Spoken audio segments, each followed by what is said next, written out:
Calculator, utilitarianism, tally the most pleasure, tramples minorities, gamifies humans.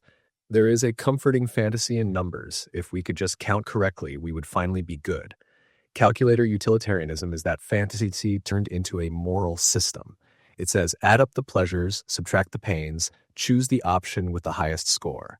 No metaphysics, no priest, no throne, just arithmetic. It is seductive because it feels adult. It promises to escort us out of the swamp of intuition into the clean geometry of decision.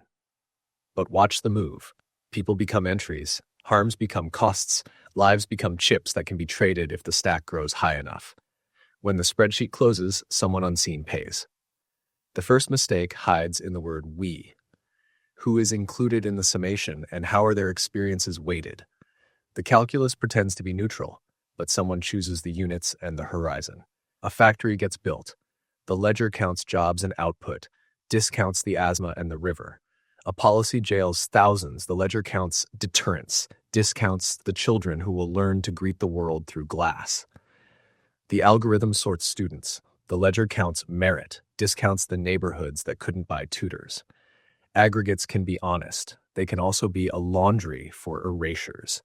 The higher the pile of benefits, the easier it is to bury a few bodies under it. Ah, the calculator replies, then enlarge the circle and count them too. Good instinct. But now another problem appears. Comparisons. What is a point of happiness?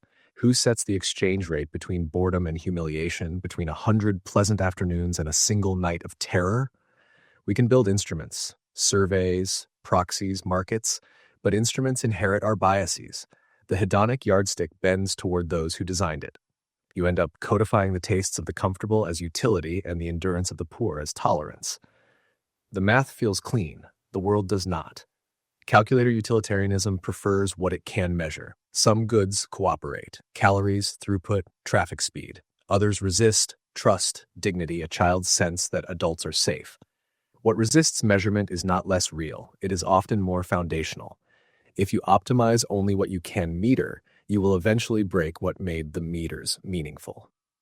Schools become test prep factories that graduate students who hate reading. Hospitals become coding shops that maximize reimbursements while the nurses sprint. Platforms optimize engagement, then discover they have cultivated addiction and rage. The dashboard glows. The people dim. There is a more frightening edge. Unprotected minorities are always at risk when aggregates rule without constraints. 10,000 people want a park where 100 families live? A well-tuned calculus calls the displacement regrettable and does it anyway. 1,000 employees would be slightly happier if one difficult colleague were fired? The chart says yes. The story leaves out that the colleague was difficult because they were the only one naming a safety hazard. You can tally up delights and still be indecent if the delights are purchased by the silence of those who cannot bid. Thought experiments expose the fault lines. The experience machine. If a perfect simulator could give everyone endless joy while the body floats in a tub, would we be obligated to plug in humanity? The calculus says yes, because the sum is maximal. Our stomachs say no, because we sense that meaning is not just a mood, but a relation to reality, to making, keeping, facing, becoming. The utility monster. If one creature could feel 1,000 times more pleasure than others, would we feed it our world? The spreadsheet says yes. Every non-monster says, absolutely not, because our ethics is not a foreign exchange market where one person's gargantuan appetite can liquidate everyone else's life. The repugnant conclusion: a vast population barely above misery can produce more total utility than a smaller population living richly. Therefore, the best world might be a packed one of gray lives. The heart balks. The math shrugs. If a theory keeps generating futures no one decent would inhabit, the theory needs guardrails or a grave. But we can refine the calculus, says the benevolent engineer. Use averages, not totals. Add risk adjustments. Penalize inequality. Convert to long-run well-being. Fold in rights as utility constraints. Learn from behavioral data. These are repairs worth making. They are also confessions. Each patch imports a principle from outside the sum. A promise not to sacrifice the few for the many. A respect for consent that cannot be traded for giggles. A time horizon that refuses to burn the future for a spike today. Every added constraint is a quiet admission that arithmetic cannot carry the whole of ethics on its back. The psychology of the calculus also deserves suspicion. It flatters the clever. If you can frame the problem, you can choose the variables. If you can choose the variables, you can tilt the result without looking like you did. Incentives become puzzles to game. Relabel torture as enhanced interrogation, bury layoffs in efficiencies, call surveillance safety, call propaganda nudging. The more abstract the account, the easier it is to excise the scream. Bureaucracies fall in love with this, committees that recommend harm printed on high-quality paper, stamped with the seal of net benefit. There is also what Goodhart's law does to us. When a measure becomes a target, it stops measuring. Suppose we target student satisfaction. Professors lower standards to raise scores, and learning shrinks. Target readmissions. Hospitals keep patients in beds longer to look good on paper, and beds vanish for those who need them. Target crime clearance.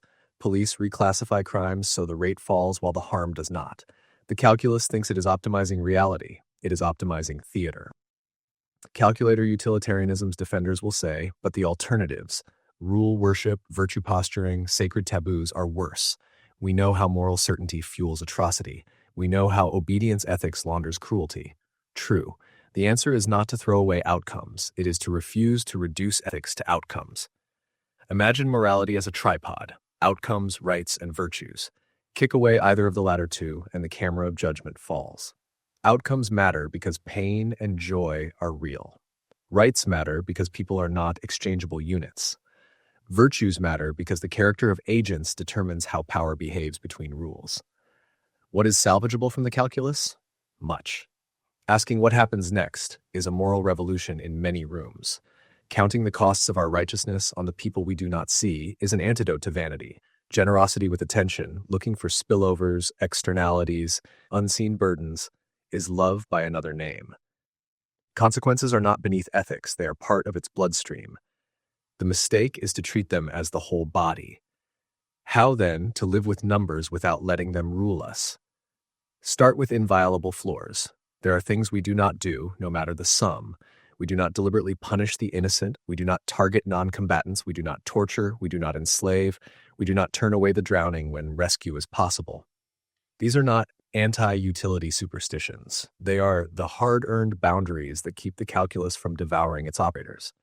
They reflect empirical wisdom. Any system that normalizes these acts will harvest more fear and instability than any temporary gain can repay. They also reflect moral vision. A community worth living in is one where you cannot be traded away by a clever argument. Next, demand consent where consent is possible. A trade that people freely choose under fair conditions does not need a priest to bless it. Where consent is impossible, children, the impaired, the desperate, build guardianship that answers to transparent reasons rather than to appetite disguised as math. If a policy lands hardest on those without a voice, the burden of proof rises. It should not be easy to explain why a small group must suffer so that a large group may slightly smile. Then account for distribution, not just totals. A world with the same sum arranged differently can be a different moral planet. If one person hoards the sunlight and the rest live in the shade, do not let a chart of average temperatures pacify you. Build rules that prefer lifting the floor to gilding the ceiling. Reward improvements that shrink suffering even when they do not spike the headline number. A good metric wins by making the worst off less doomed. Widen the time horizon. Many atrocities come labeled short-term pain for long-term gain. Sometimes that is true. Often it is a bluff. Require the long term to show itself in real plans that can be audited. Institutions that will outlast leaders, budgets that survive elections, protections that do not depend on the good mood of a single office. If a policy cannot name how it will repair what it breaks, it has not earned a sacrifice. Refuse to outsource moral imagination to models. Models are maps. Maps do not contain weather, potholes, or the old woman who cannot climb the stairs where your average commuter can. Sit with the people whose lives you are summarizing before you decide for them. If their voice complicates your curve, that is not a flaw. It is the world knocking. At the personal scale, watch how the calculus tries to colonize your intimacies. It whispers that your friend's crisis is too costly tonight. It turns your child's bedtime into a productivity trap.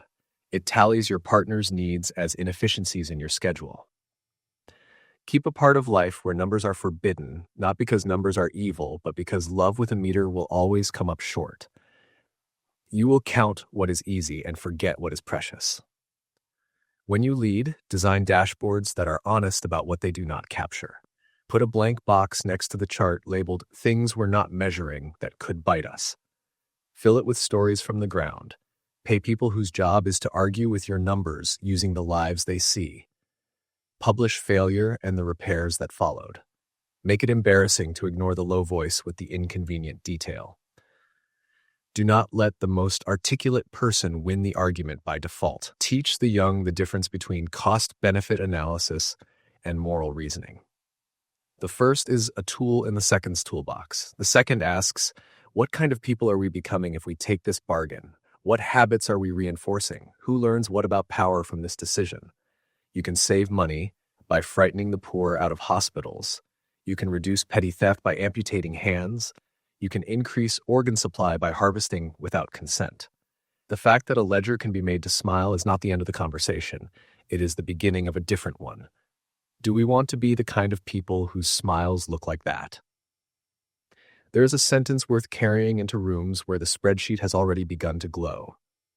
More of a good is not always better, if the good is purchased the wrong way. Pleasure that empties meaning is not a gain.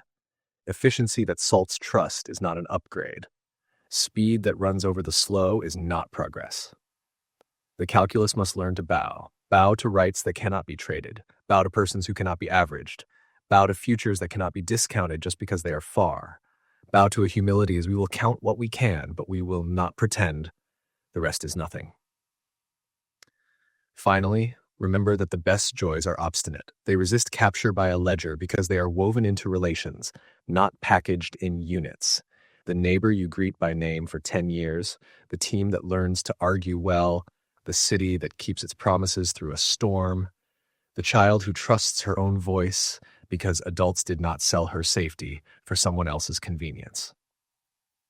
A society worth the multiplication table is one that uses numbers to serve such goods, not to replace them. Let the calculator sit on the desk, use it eagerly, then look up and count the only thing that never fits on a screen, the human face, which is not a sum but a summons. Social Darwinism and Eugenics, pseudoscience of fitness, rationalizes cruelty and genocide. Fitness sounds like a science word, cool and clinical. Put it next to a graph and a lab coat and it starts to shine like truth. But watch what gets smuggled in when we drag that word from ecology into ethics. In nature, fitness just means better matched to a specific environment.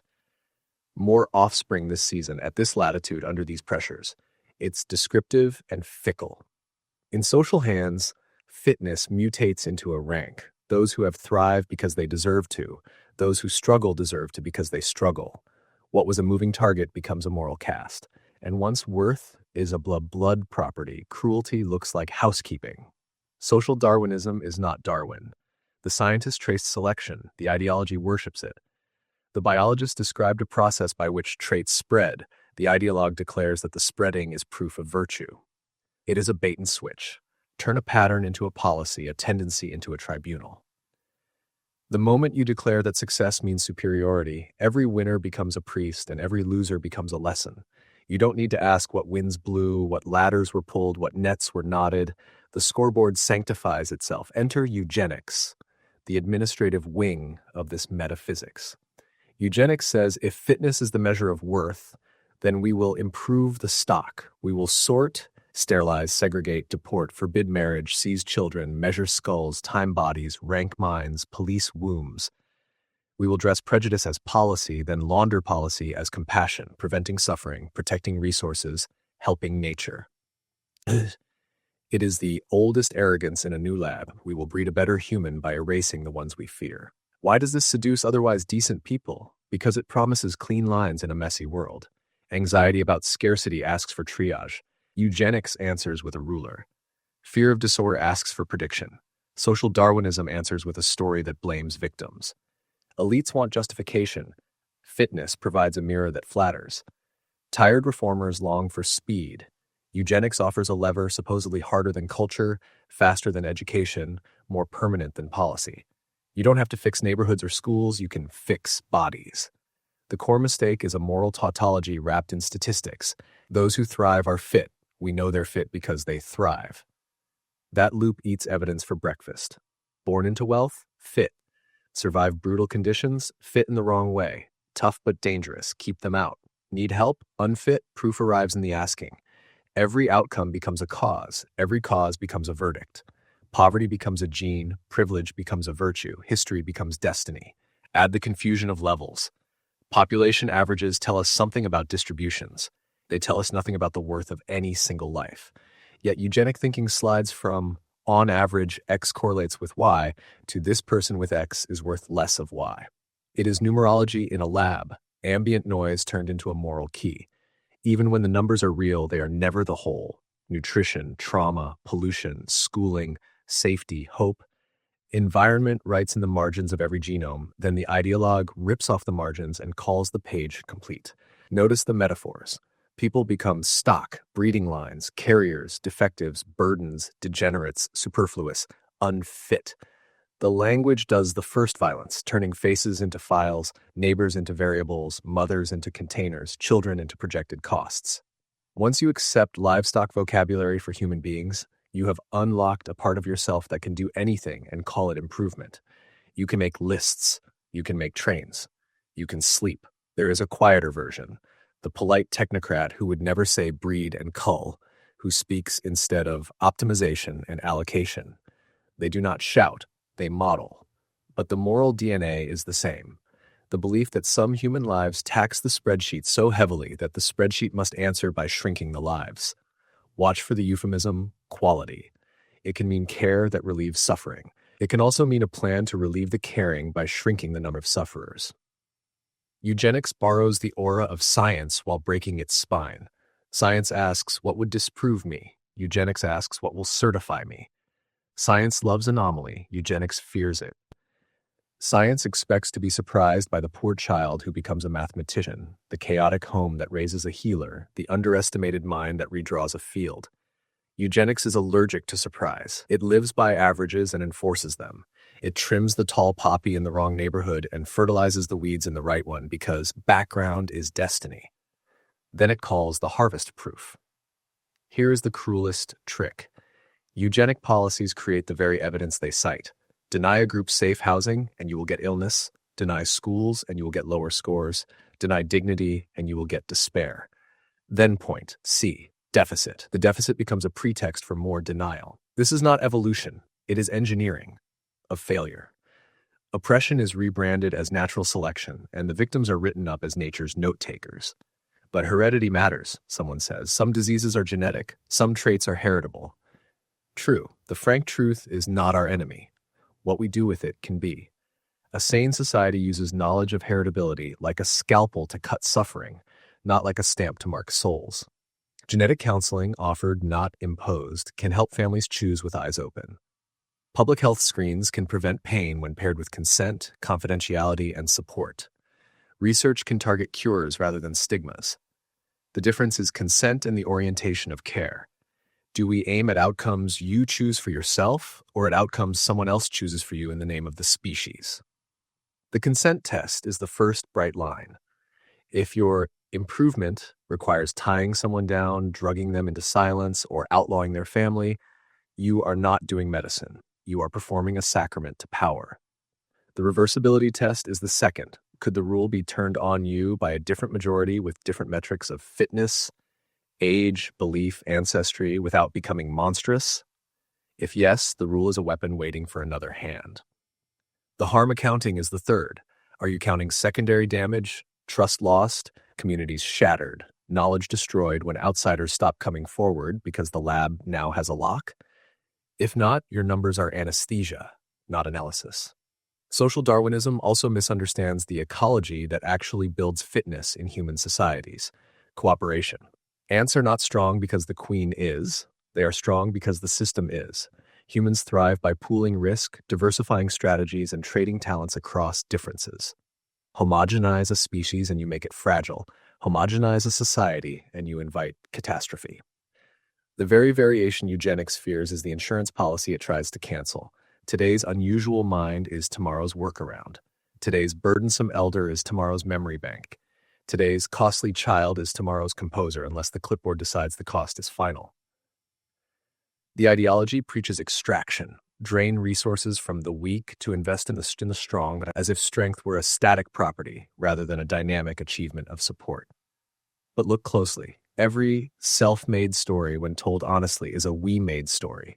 Roads, nurses, vaccinations, teachers, clean water, patient neighbors, second chances.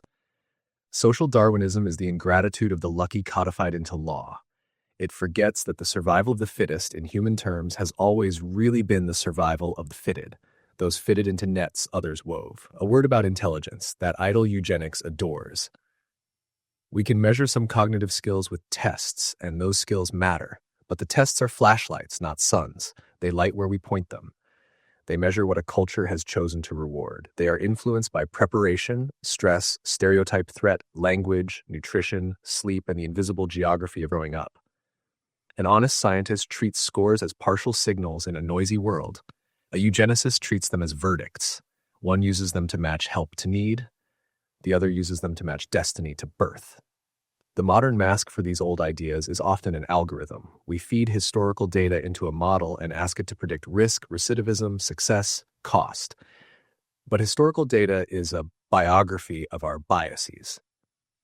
If you have policed some neighborhoods more, your crime data set will be richer there. If you have starved some schools, your merit data set will be thinner there. The model will discover that the past is a good predictor of the future unless someone interrupts it. Then we stamp the output with math's aura and call it neutral.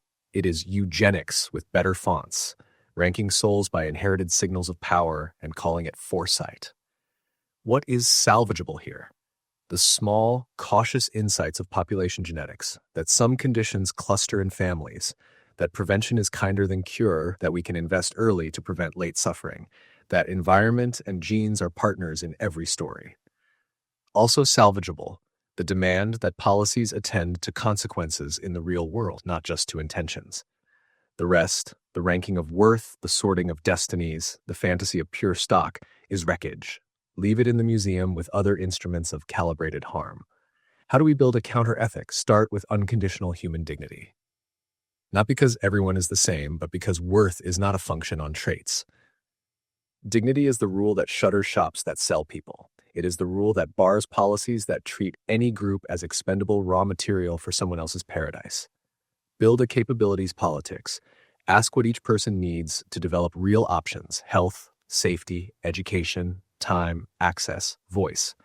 Then measure success not by the average height of the mountain, but by how many people get by it boots, maps, and a way up.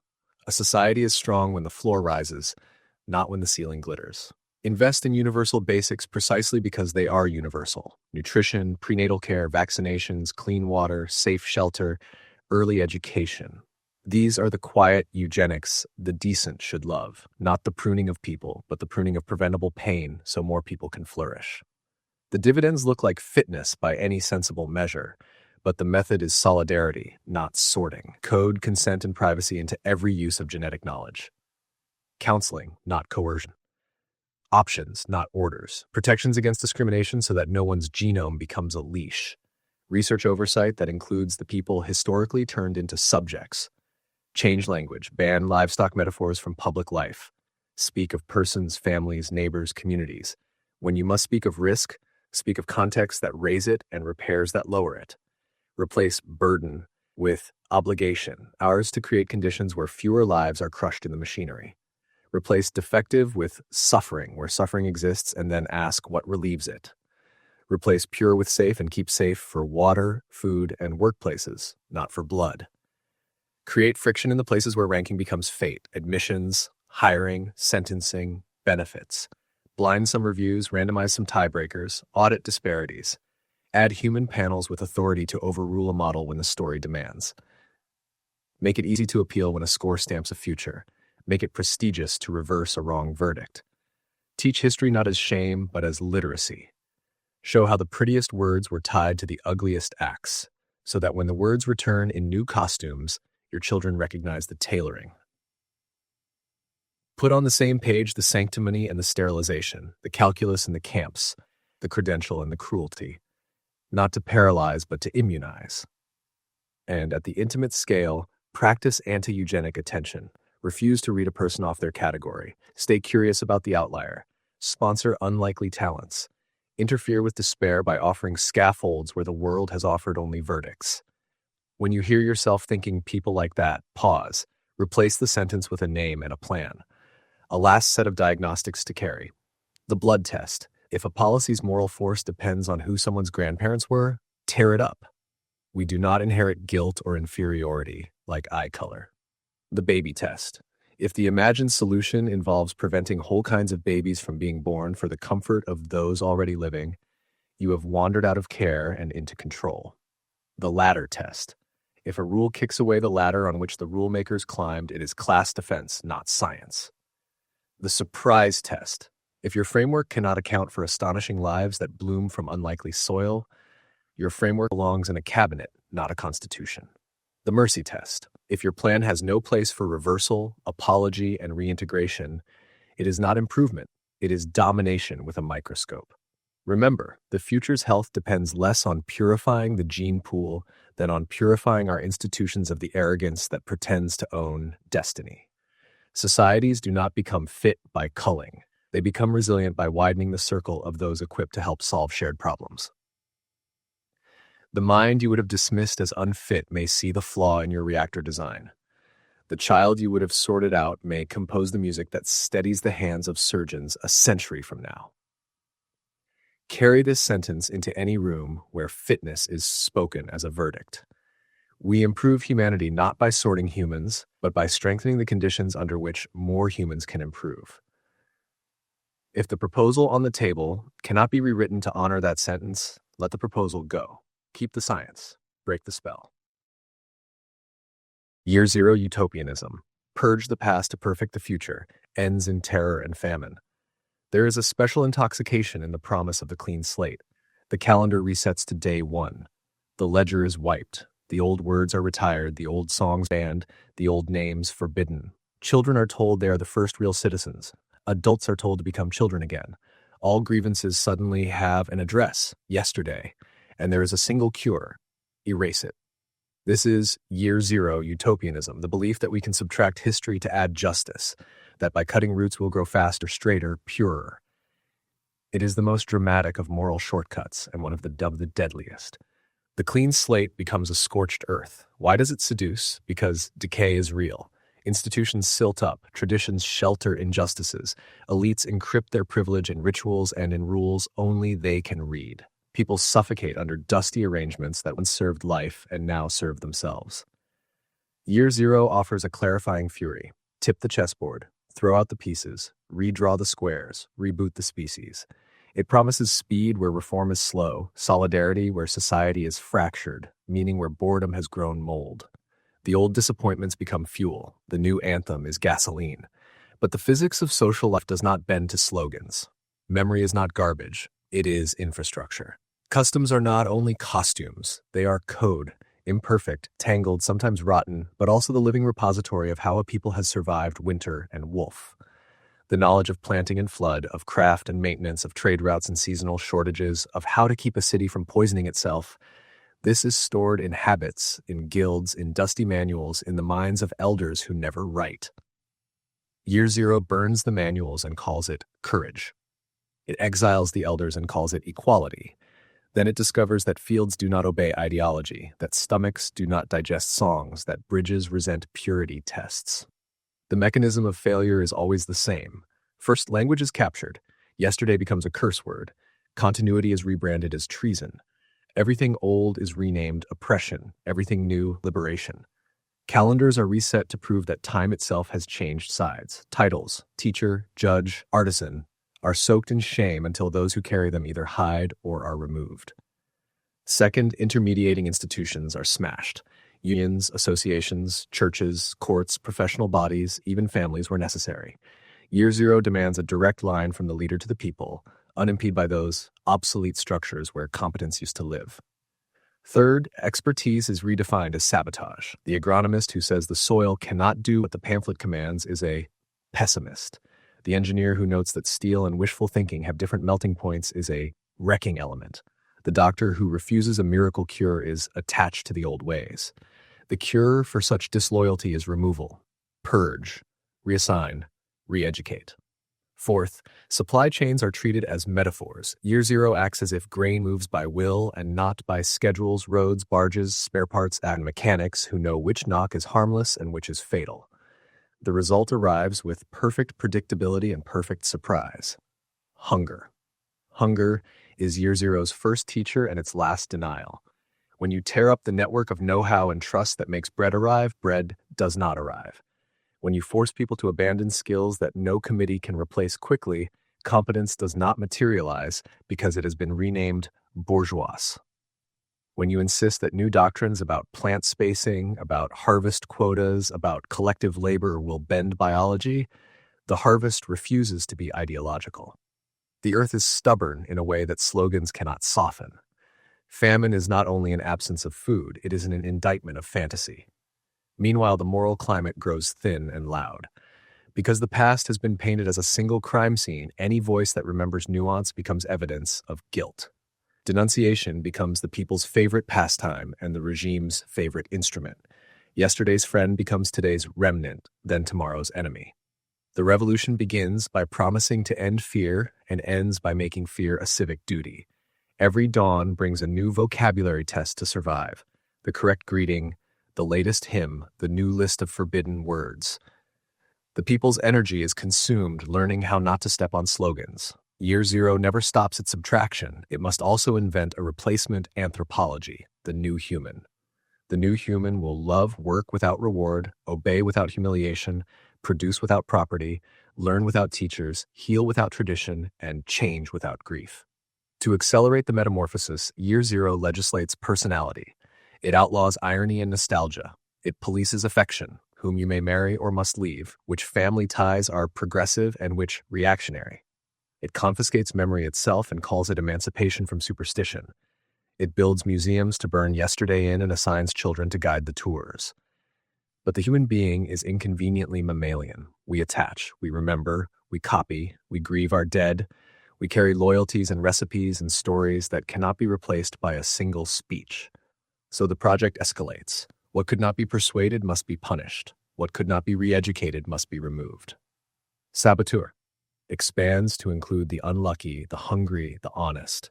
Terror arrives as the final efficiency. The fastest way to shape a new society from living humans is to reduce the number of living humans.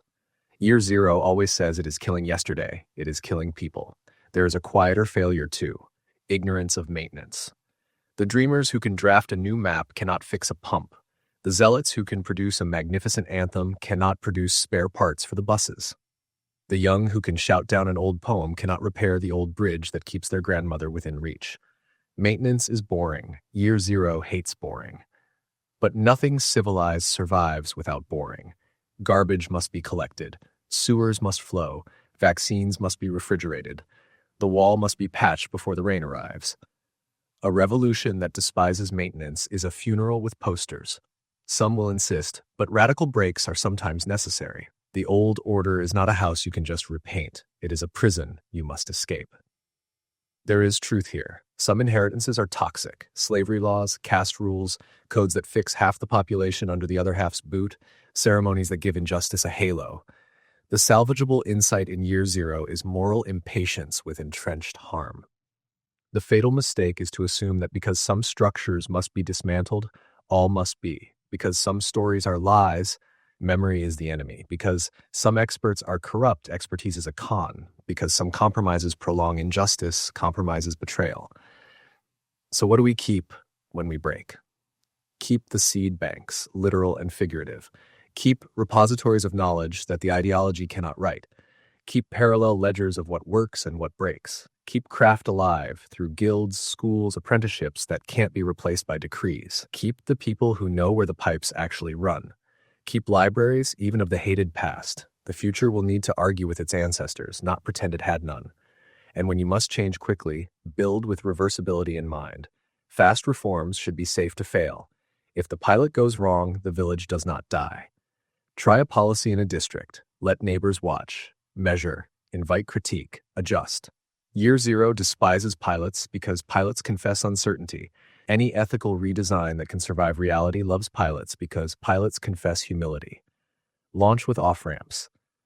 Legislate reforms with sunset clauses that force reevaluation under ordinary light, not emergency midnight. Design a polity with two clocks. The first is the furious clock of moral urgency, moving quickly to protect the vulnerable, to stop a bleeding harm, to dismantle a machinery of abuse. The second is the patient clock of civilization, maintenance, adjudication, translation, schooling, tenders, accounting, archiving. Year zero tries to destroy the second clock in the name of the first. Decent politics lets the first clock ring without smashing the gears of the second. You do not save a burning house by throwing away the keys to all the doors. You need polycentric governance, many centers of decision that can contradict each other without civil war. Year zero insists on a single center because it confuses coordination with uniformity. But resilience is built by overlap, municipal and regional powers that can say no, courts that can call a lie, unions that can slow a disaster, press that can embarrass the best-laid plan back into reality. The single center dreams of efficiency. The many centers prevent catastrophe. You need continuity rituals to match the rupture rituals. If you topple a statue, you must also keep a calendar of the dead whose protections you are keeping. If you rename a street, you must also publish the list of old promises you will honor. If you declare a new day, you must also teach the new citizens how to repair the old roof, how to read the old map, how to feed the old and the very young while heaven is being redesigned. Change that does not honor caretaking is not justice. It is cosplay with casualties. How do you diagnose year zero drift in yourself or your movement? The renaming reflex. Are you changing words faster than you are changing water? If the vocabulary evolves hourly while the wells run dry, theater has overtaken governance. The expertise allergy. Do you treat people who say that won't work as enemies rather than as brakes you might need to live? If so, you are building a car without a pedal you will soon wish for. The calendar cult. Are you more excited about the symbolism of year one than about harvest dates, school schedules, and vaccine shipments? Symbols will not feed you. The purity escalator. Are yesterday's heroes today's heretics for not keeping up with today's slogans? Revolutions that eat their veterans become museums to appetite. The family war. Do you encourage children to inform on parents as a moral right, spouses to test each other's ideological purity, elders to be exiled for remembering? You are not building a future, you are sawing through the beams that hold roofs. The book fire. Are you destroying archives rather than annotating them? Fire is fast and final. Annotation is slower and civilized. If you cannot bear to read what you hate, you lack the courage to replace it. The bread blindness. Are logistics beneath you? Do you speak of the people while refusing to plan for trucks, cold storage, spare parts, paydays, and rest? You are writing a famine with beautiful penmanship. The forever emergency. Does temporary never end? Do extraordinary powers renew with the regularity of sunrise? Emergencies that do not sunset are coups with good PR. Is there a better way to honor the justified rage at inherited harm? Renovation ethics. Tear out poisonous beams, shore up what holds, add light, make new rooms, keep the address. Dismantle laws that codify hierarchy, keep procedures that prevent panics from becoming policy. Rewrite curricula that lied, keep laboratories that test claims from every side. Replace captured courts, keep due process. Replace captured police, keep the idea that violence is restrained by rules everyone can see. Replace ceremonies of domination, keep ceremonies that tie promises to dates and names. Practice truth and repair rather than purity and purge. Catalog harms, publicly, calmly, with names, receipts, and sorrow. Build reparations that relieve living damage rather than this week punishments that impress spectators. Design amnesties with conditions. For those who lay down harmful power in exchange for labor in rebuilding, truth told, assets returned, skill lent. The point is not to let wolves roam. It is to convert wolves into shepherds under the eyes of those who remember what wolves did. It is the slow, adult work year zero despises because it cannot be sung at a rally. Insist that schools teach both gratitude and grievance. Gratitude for the tools and words and songs you did not make, grievance against the harms those same inheritances carried. Teach students to decide, in each case, which to keep, which to modify, which to bury. A people that learns only grievance will inherit ashes. A people that learns only gratitude will inherit chains. Refuse the pornography of beginnings. Beginnings are exciting because they erase the need to honor old debts. Resist the urge to feel first. Be content to be next, to continue what was good, to correct what was bad, to contribute something your grandchildren will not have to destroy in order to be free. A mature revolution chooses well what it lets survive it. At the household level, guard small continuities. Recipes, lullabies, proverbs, the way your grandmother mends a shirt, the story your uncle tells about winter, the tools your neighbor uses to keep the water pump alive. These are not political ornaments, they are survival libraries. When grand designs stumble, and they will, these modest continuities keep children warm. The measure of any proud change should begin with this question: who eats? Who sleeps? Who is safe to speak tomorrow? Language can help. Replace purge with prune.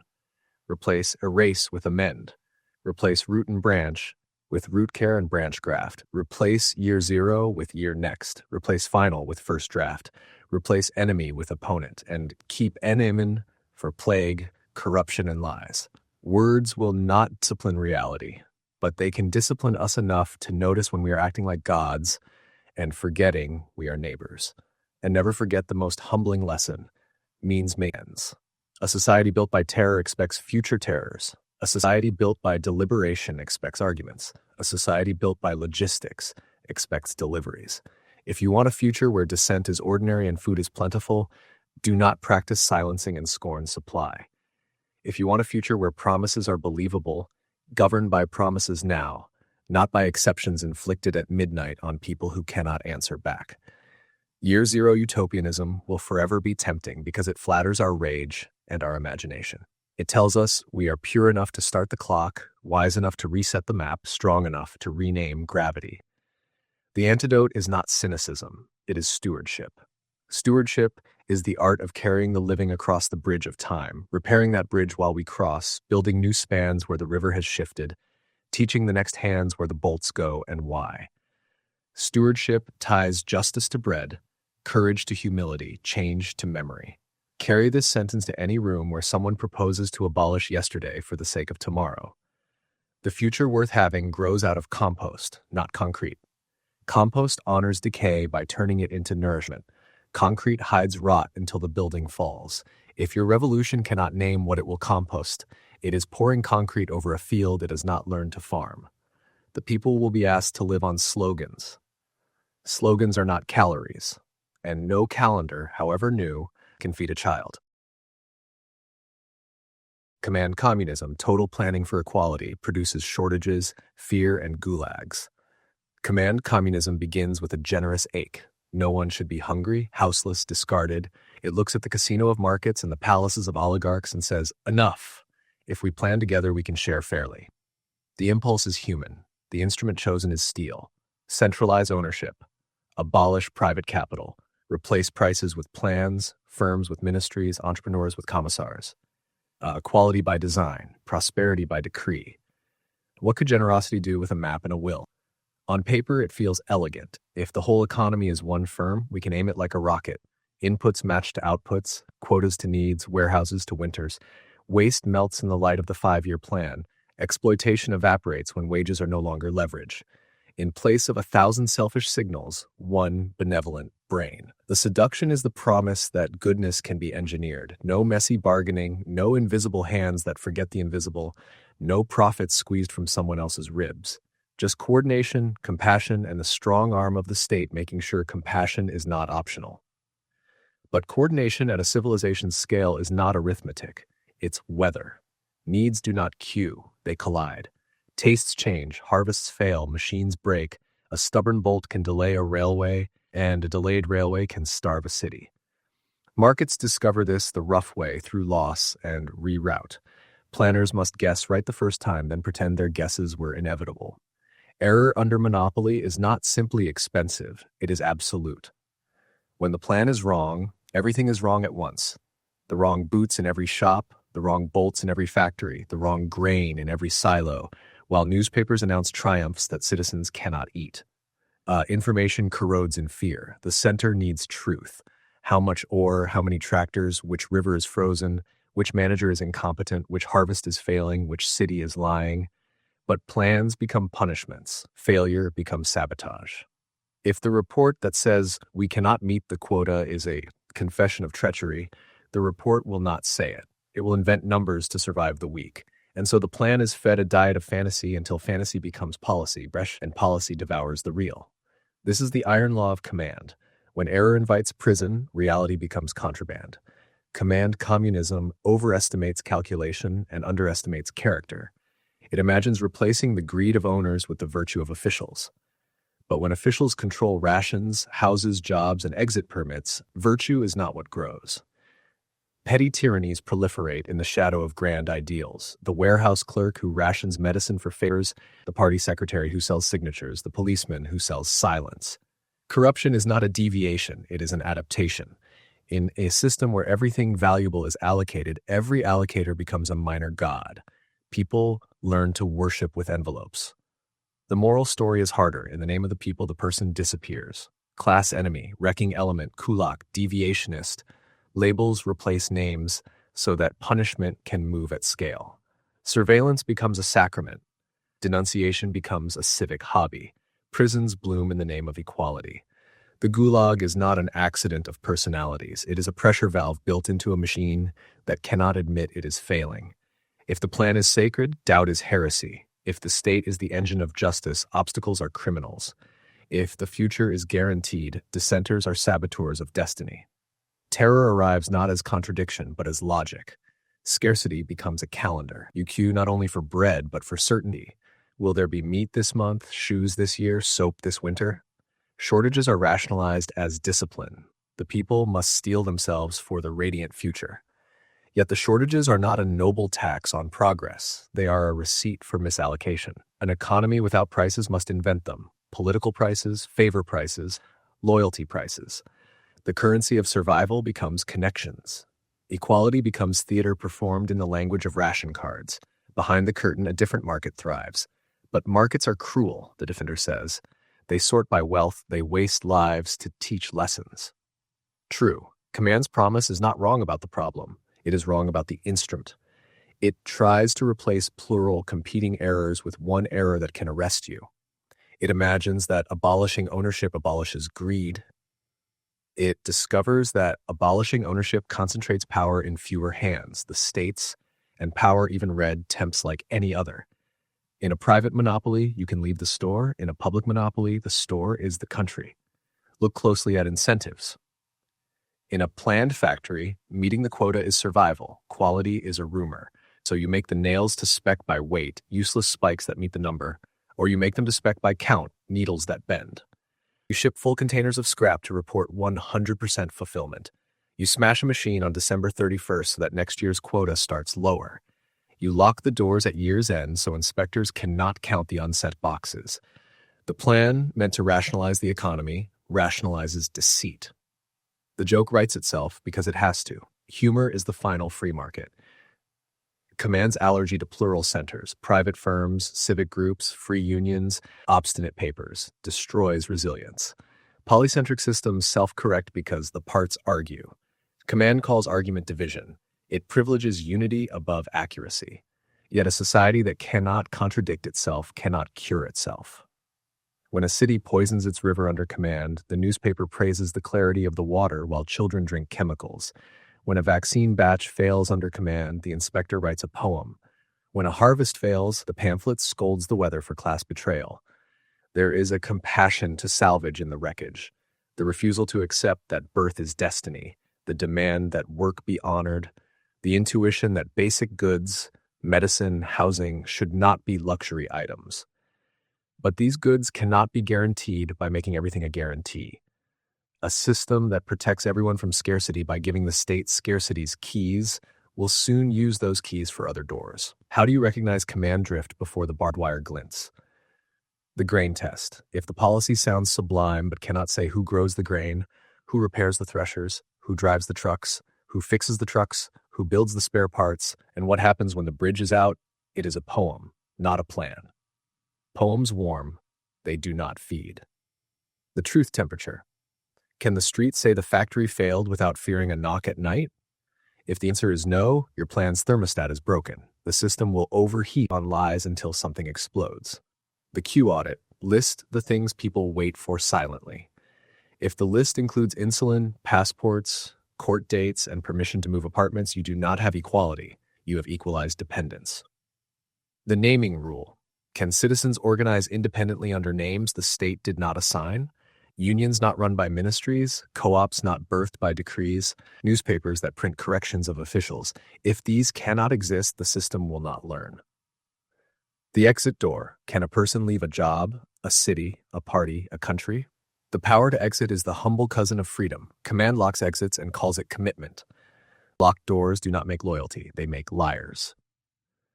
The quota smell. When meeting numbers matters more than meeting needs, when fewer accidents means fewer reports rather than fewer amputations, when higher literacy means more signatures on forms rather than books read, reality is being repainted, not repaired.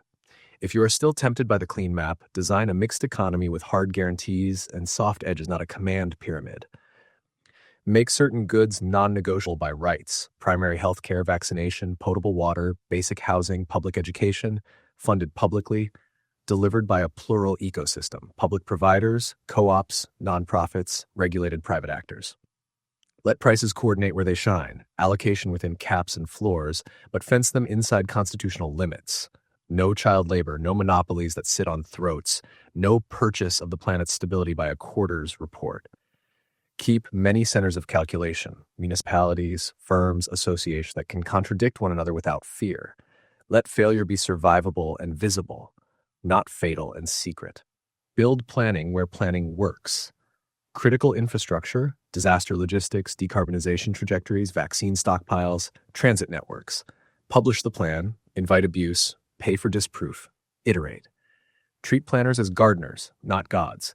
People who set conditions for flourishing, prune obvious rot, protect against blight, but do not force tomatoes to ripen by decree. Tie plans to prices and feedback. When reality changes, the plan bends first. Invest in thick accountability. Inspectors independent of ministries, courts independent of parties, auditors independent of budgets, journalists independent of owners, including the state.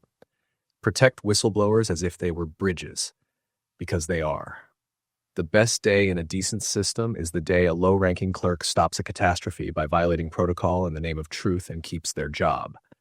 Practice equal dignity, not equal dependence. The state's job is to widen real options, give people floors so they can say no, and paths so they can say yes, without making every yes and no pass through a gray office. Replace ration cards with income floors. Replace permission with presumption of liberty. Replace surveillance with service. Preserve private domains, a shop, a farm, a studio, a garage, where people can build without a license to exist. The dignity of work comes from the ability to refuse a boss, not from the boss being replaced by a ministry. Language matters. Retire the people, as a singular when making decisions. Use it when making promises. The people want is a ventriloquist's trick. The people are owed is a moral claim you can audit. Replace enemy of the people with opponent with rights. Replace saboteur with critic until evidence says otherwise, and even then, prosecute acts, not categories. Replace plan fulfillment with problem solved, and be specific enough that a grandmother can check. Educate for plural competence. Teach history that includes the starvation that follows purity and the prosperity that follows humility. Teach civics that treats disagreement as oxygen, not smoke. Teach economics that admits both the power of prices and their blindness to dignity. Teach engineering that includes ethics so that no one learns to build a prison without studying the sentences that put people there. If you must dream, dream of co-ops and commons, ownership that binds workers to enterprises and citizens to resources, with rights that cannot be revoked by a minister's mood. Dream of municipal socialism that runs water, power, housing at cost, not as a revenue scheme, while letting the street-level experiments flourish beside it. Dream of unions strong enough to argue with capital and courts strong enough to argue with unions. Dream of a state that does not pretend to be the people but serves them, awkwardly and audibly, with receipts. Carry 2 sentences out of this section. First, a plan that cannot survive the truth deserves neither obedience nor blood. If the numbers must be invented, let the plan fail, not the people. Second, Equality built by fear will feed the prisons before it fills the pantries. If your road to justice requires silence, your road ends in a camp. Choose instead the noisy, plural path, slow, imperfect, but human, where bread arrives because someone was free to say early and loudly, "We're running out of flour," and no one went to prison for being right too soon. Fascism and ultranationalism, unity through myth and enemy, war as destiny. Fascism begins with a promise that sounds like a drumline: one people, one story, one future. It takes the ache of a frayed nation, humiliation, crisis, corruption, the boredom of petty quarrels, and replaces it with choreography. No more bickering parliaments, no more slow committees, no more strangers with claims, only a single will stitch to a single flag. It sells unity the way a storm sells rain, suddenly, violently, impressively, and like a storm it floods everything low and living. The seduction is ancient and efficient. Fascism offers clarity where life is tangled. Friends and enemies, pure and impure, builders and parasites. It offers belonging without the cost of listening. You are in by birth and costume, not by patience and promise. It offers pride without achievement. The past, mythologized, becomes an inheritance you can spend like cash. It offers purpose without thought. Destiny will tell you what to do. It offers beauty, parades, uniforms, banners, torches, songs. Politics becomes theater. Consent becomes choreography. The citizen becomes audience and prop. The script always reprises the same motifs. There is a myth of rebirth. The nation was once radiant, then was betrayed by internal enemies and humiliated by outsiders. Now a leader has appeared to restore glory. There is a cult of the leader, not a fallible official, but the embodiment of the nation's will, an avatar who cannot be wrong because wrong would fracture the mirror. There is ultranationalism. The nation is a sacred organism threatened by contamination. Boundaries are not lines, but wounds. The world is a battlefield, not a neighborhood.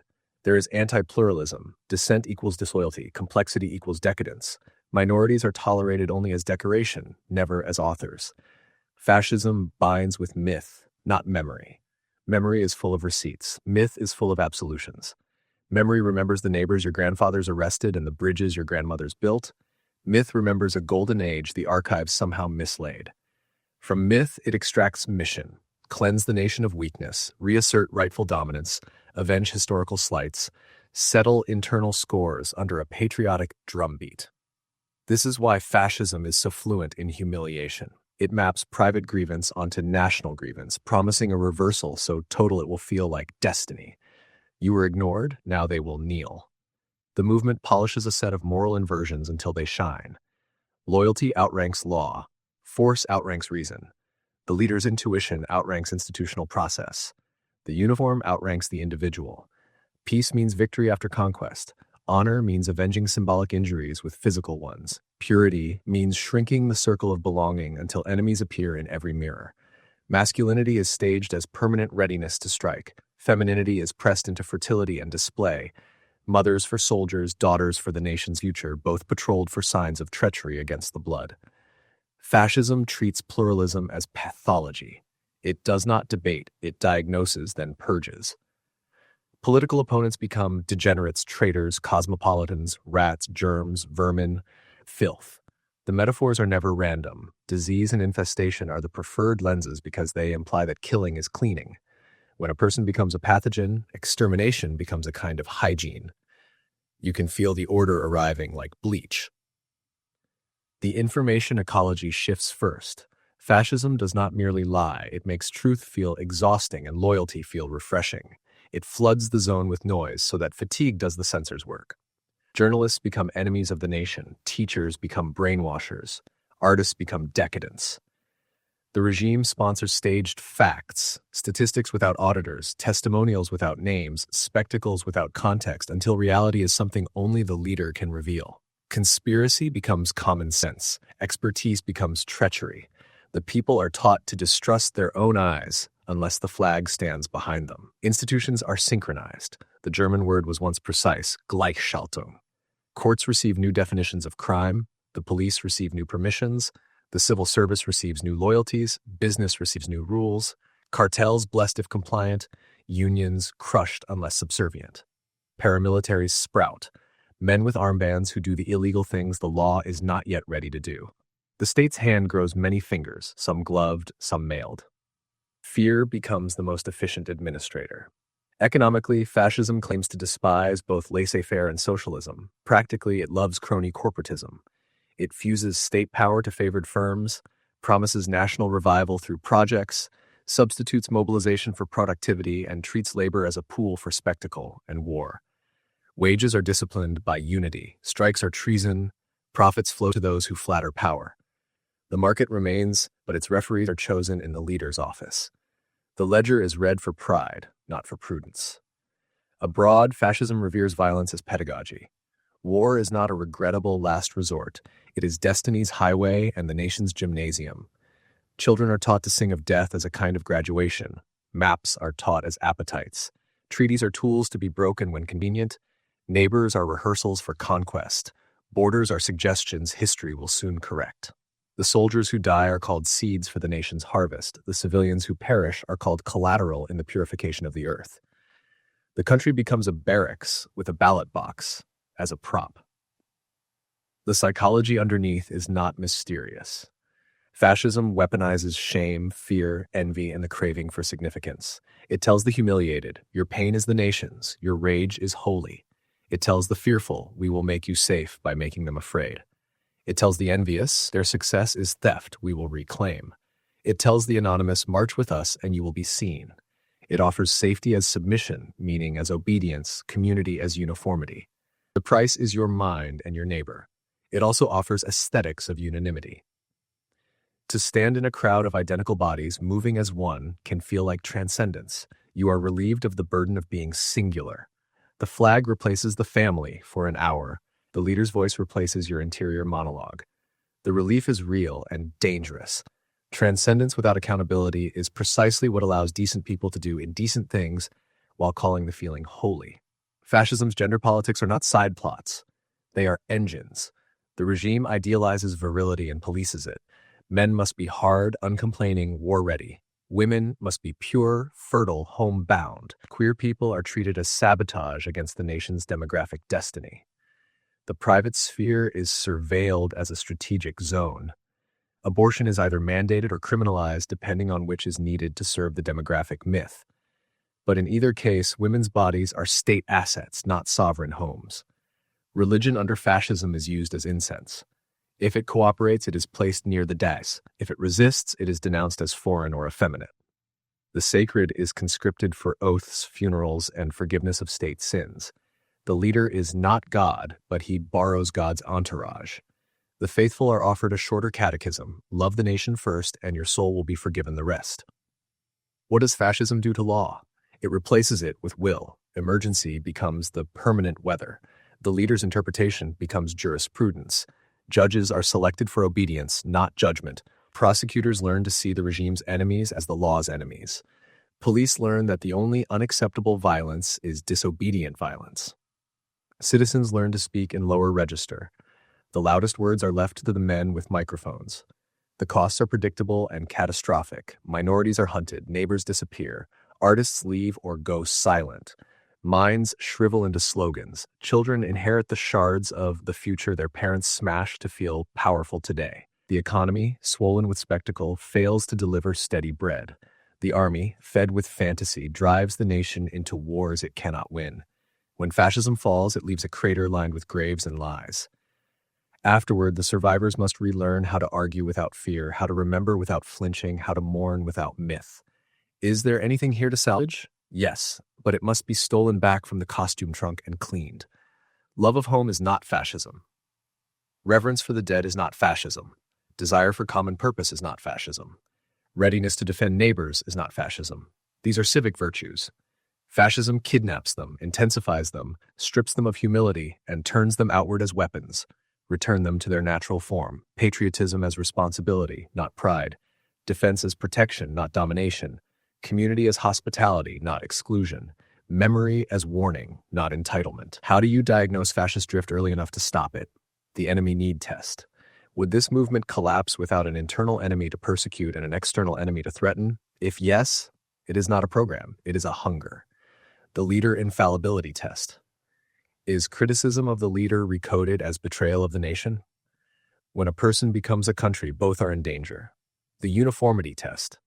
Do rallies and laws aim to erase visible difference, to make bodies move and think in unison? A free people can march, they cannot be required to.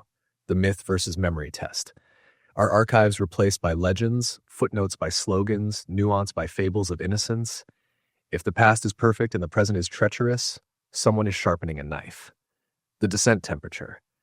Can artists mock, journalists investigate, clerics scold, professors contradict, unions strike, without being branded enemies?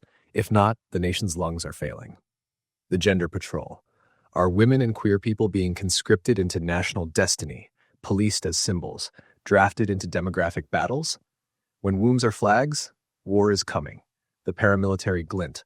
Are there parties with private militias, volunteer street enforcers, men who practice politics with fists? Where they drill, liberty's thin. The war drum. Is war described as cleansing, inevitable, or sacred? A politics that needs a battlefield to feel alive will build one.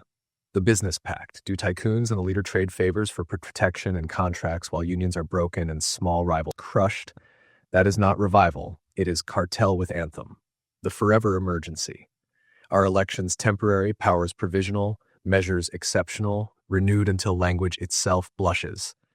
Emergency that does not end is tyranny in a siren. What do we build instead? A constitution of belonging, borders defended without turning neighbors into suspects, a military strong enough to deter, constrained enough to obey, civic rituals that welcome multiple histories into one home, schools that teach both pride and shame, so love of country has teeth and conscience. Plural patriotism, flags that shelter, not suffocate, anthems that do not require hatred to be sung loudly, memorials that mourn all who bled on your soil, not just those who fit the current story. We train democratic muscles that fascism atrophies: argument, patience, compromise, boredom endured in the service of stability. We build thick mediating institutions, unions, associations, local papers, clubs, cooperatives, so citizens do not stand alone before the state or the market. We protect minority rights not as charity, but as insurance against our own future excesses. We honor service, military, civil, caregiving, without turning it into a license to rule. We cultivate aesthetics of plurality, festivals where difference is beauty, not suspicion, art that makes room rather than marching orders. In the classroom, we inoculate.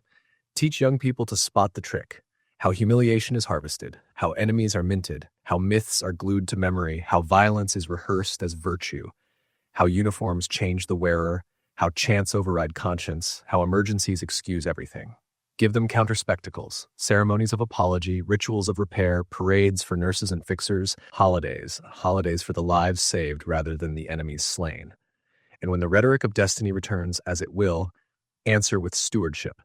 Destiny demands sacrifices in advance, stewardship demands receipts. Destiny needs enemies, stewardship needs neighbors. Destiny marches, stewardship repairs. Destiny dies well, stewardship lives long. A country worth loving is a country you can argue with in daylight and still sleep under at night.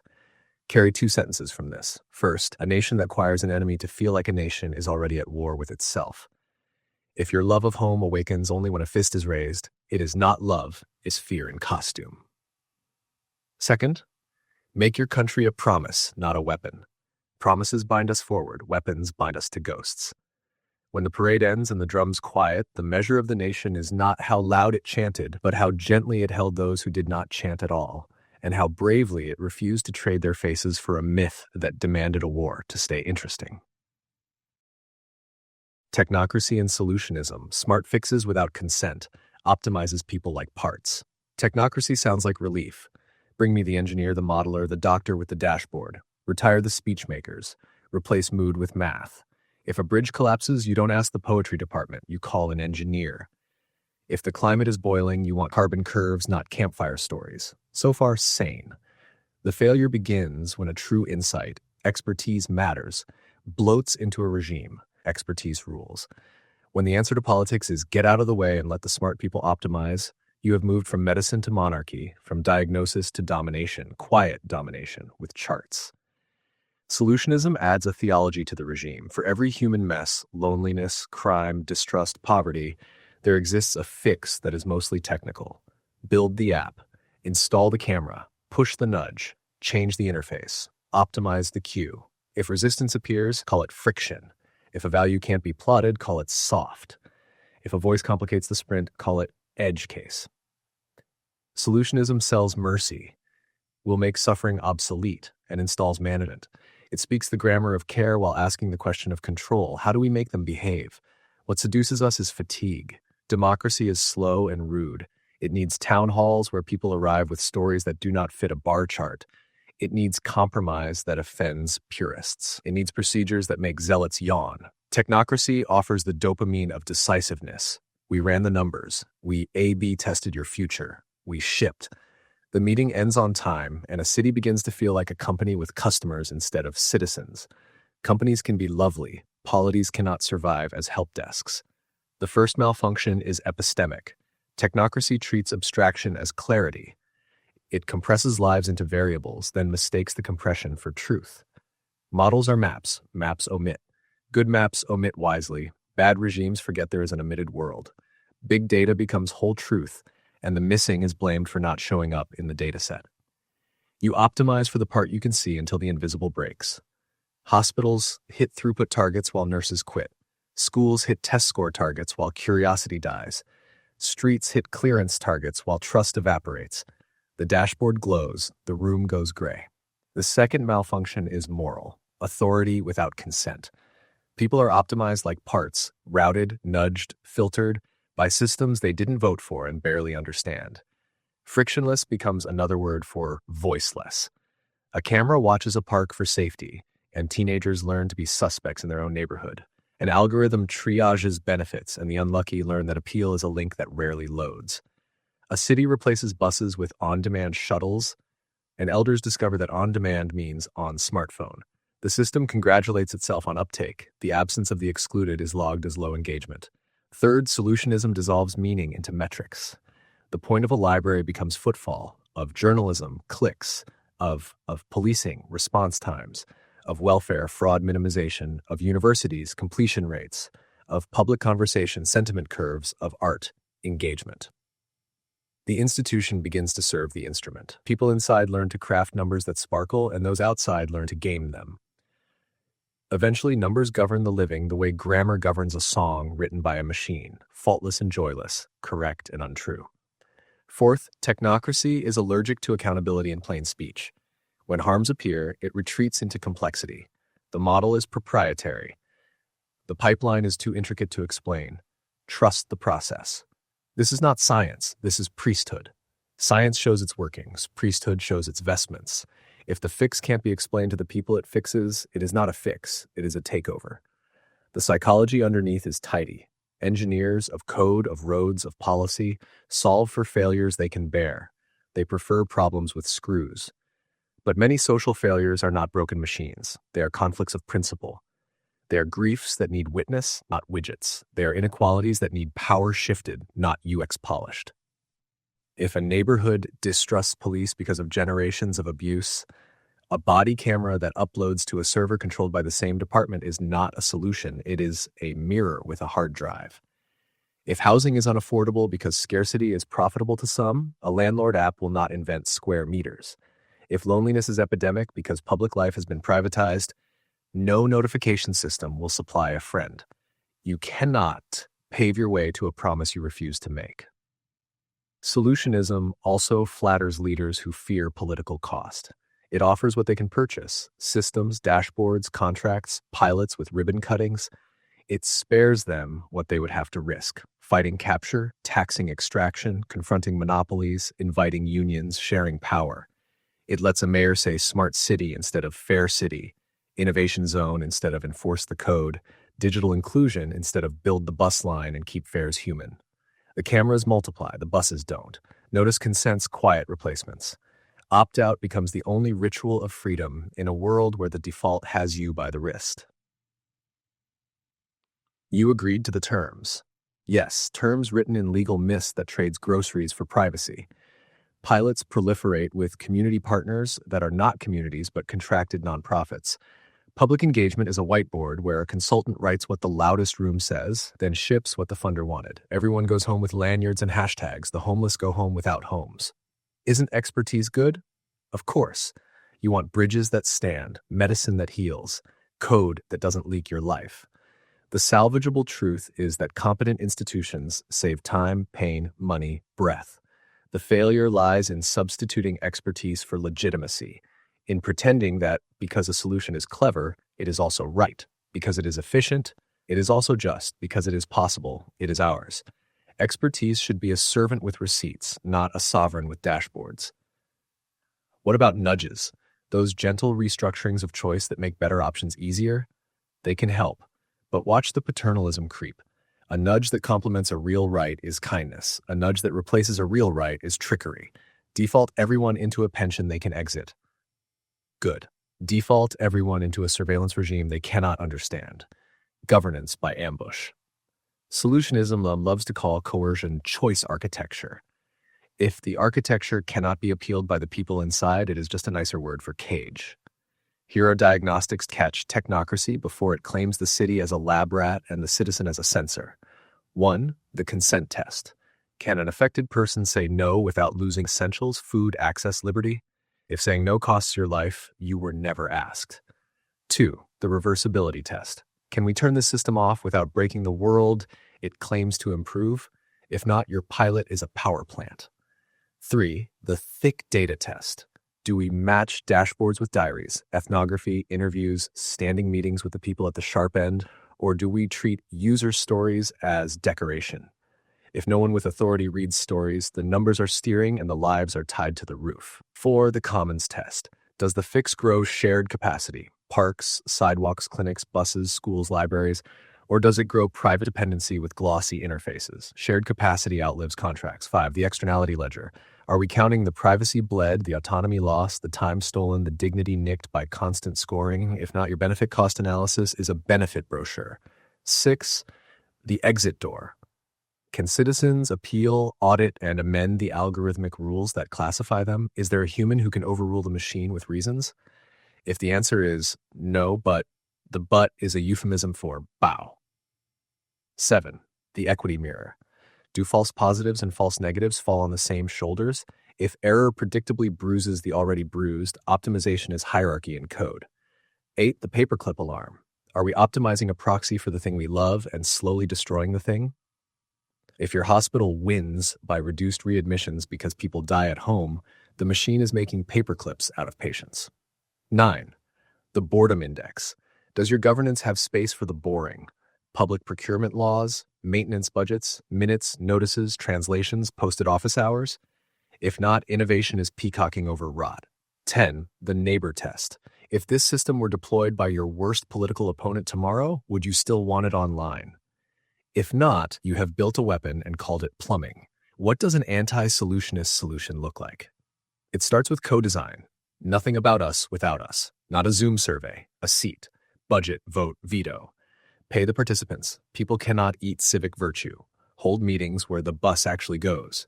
Provide childcare, translation, food. Put engineers in rooms with janitors and nurses and clerks and tenants. Make the PowerPoint wait while the mop speaks. You will hear the constraint the model forgot and the hack that saved the ward. Design with, not for. Then institutional humility. Publish models, open code, explain decisions in language you would let your mother sign under. Make every automated decision auditable by an independent body that answers to the public, not the vendor. Imagine algorithmic due process. Notice, evidence, reasons, appeal, remedy. Post the forms in large font. Staff the desk with people with authority. Equip them to apologize with checks. Rebuild public options where markets teach dependence.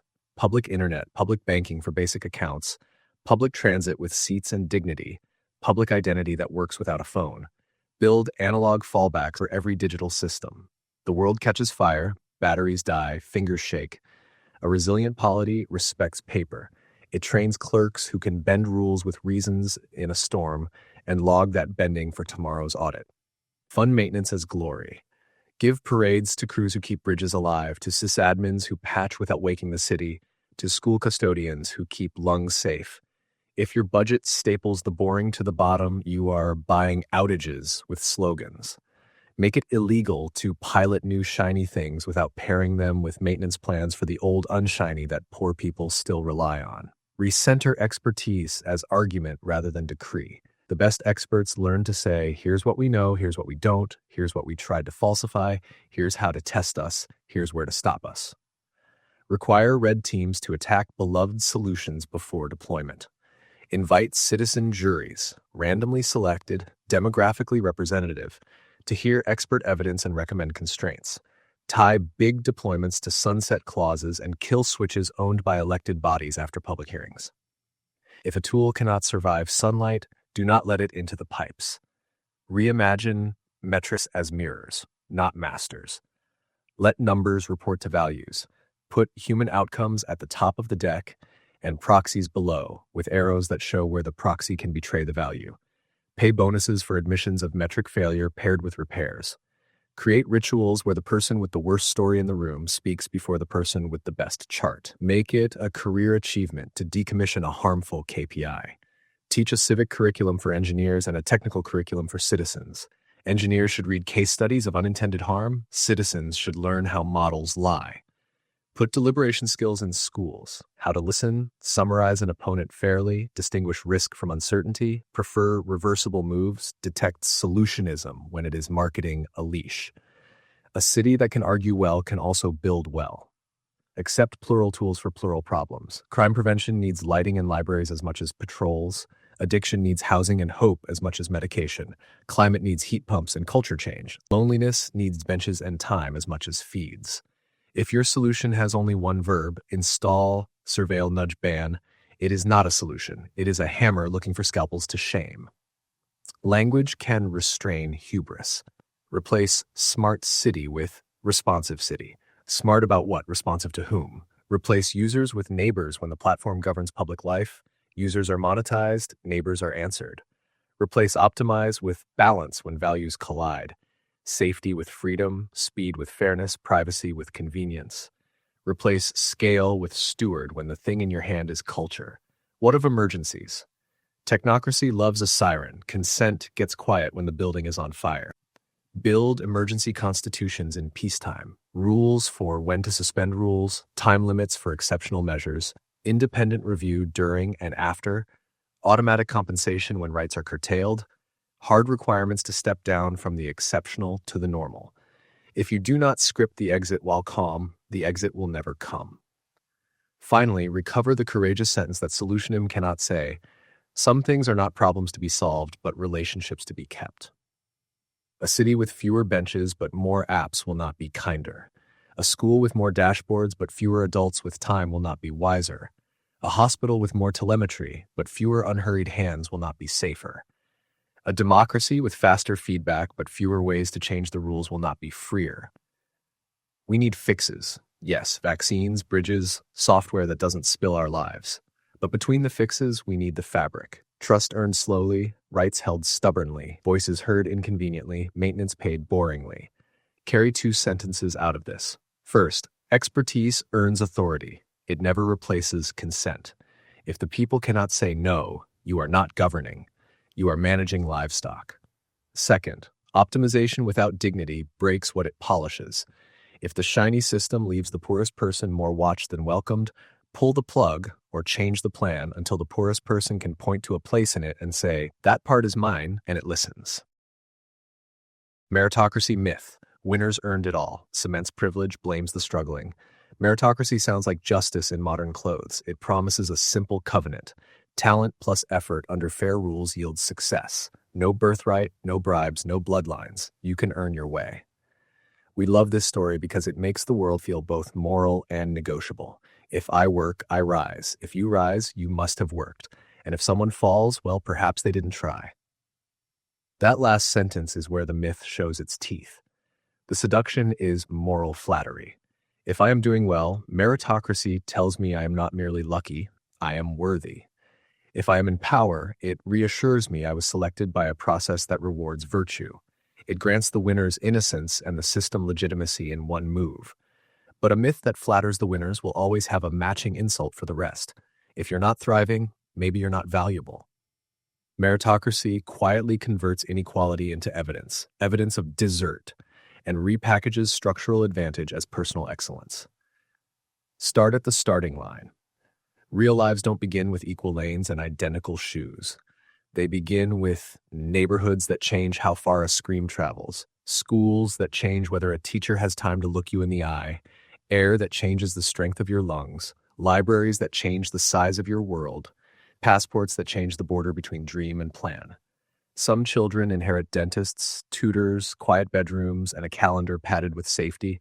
Others inherit bills, noise, and a parent who is too tired to argue with the homework, let alone with the landlord. The race begins at the gunshot, but the map had winners penciled in years before. Then come the referees, exams, interviews, performance reviews that swear they only recognize merit. But referees see through lenses, polish, fit, leadership presence, communication style. Those words look neutral. They are often code for proximity to the culture of the already powerful.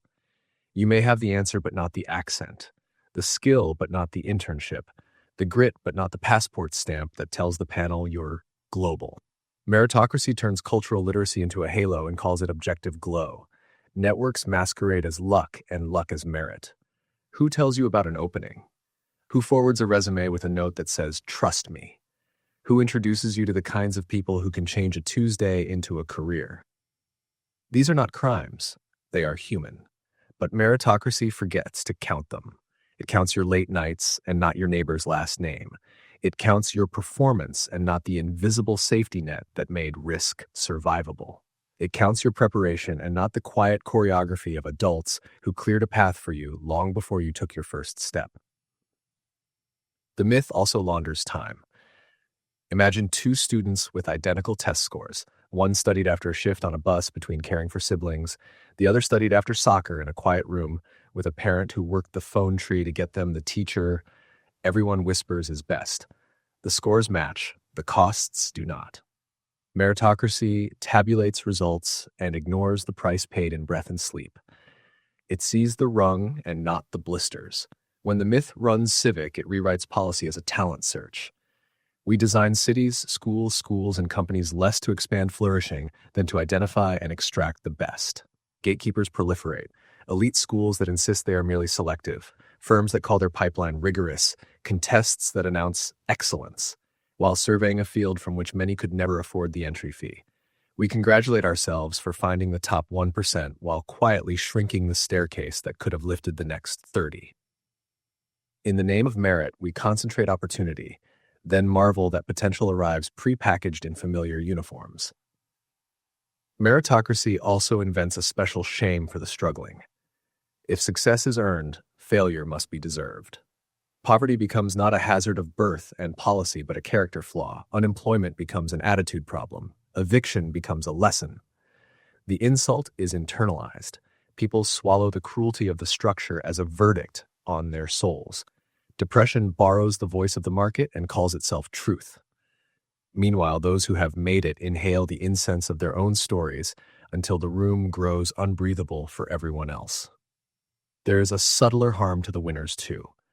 When your identity rests on being exceptional, you become allergic to ordinary dependence. You must keep performing altitude. Vulnerability becomes a threat to your brand. Gratitude feels like a discount on your worth. You will defend the system that crowned you, even when it harms people you love, because to question it is to question the mirror. Meritocracy doesn't just blame the struggling, it cages the successful inside a performance they can never stop. But don't we want excellence? Of course, we want pilots who can land in a storm and surgeons whose hands are steady and coders who can keep the lights on. The salvageable truth inside meritocracy is that effort and skill matter, and that rules should not be written by birth. The failure is to treat outcomes as purity tests of worth, and to pretend that a wildly unequal society can be moral if the gate at the top is technically ajar. A ladder bolted to a cliff is not justice because the brave can climb it. Look at the myths within the myth. Myth of the level field. Everyone had a shot. Translation: we standardized a test and called it fairness, but we standardized a proxy for coaching, calm, and context. Blind auditions raised women's share in orchestras because they blinded what mattered to the judge's bias. What else would change if we blinded it? What else would change if we unblinded to context, counting what it took to arrive? Myth of the self-made. I built this. No one builds alone. Languages, roads, vaccines, power grids, violence held at bay by boring institutions, these are the low hum beneath every achievement. To be self-made in any meaningful sense would require a childhood without teachers, a body without doctors, a street without neighbors, a passport without a border guard. The story is not pride, it is amnesia. Myth of pure measurement. The numbers don't lie. Numbers do not lie. People lie with numbers. We pick thresholds that select the already prepared. We choose KPIs that punish the wrong virtues.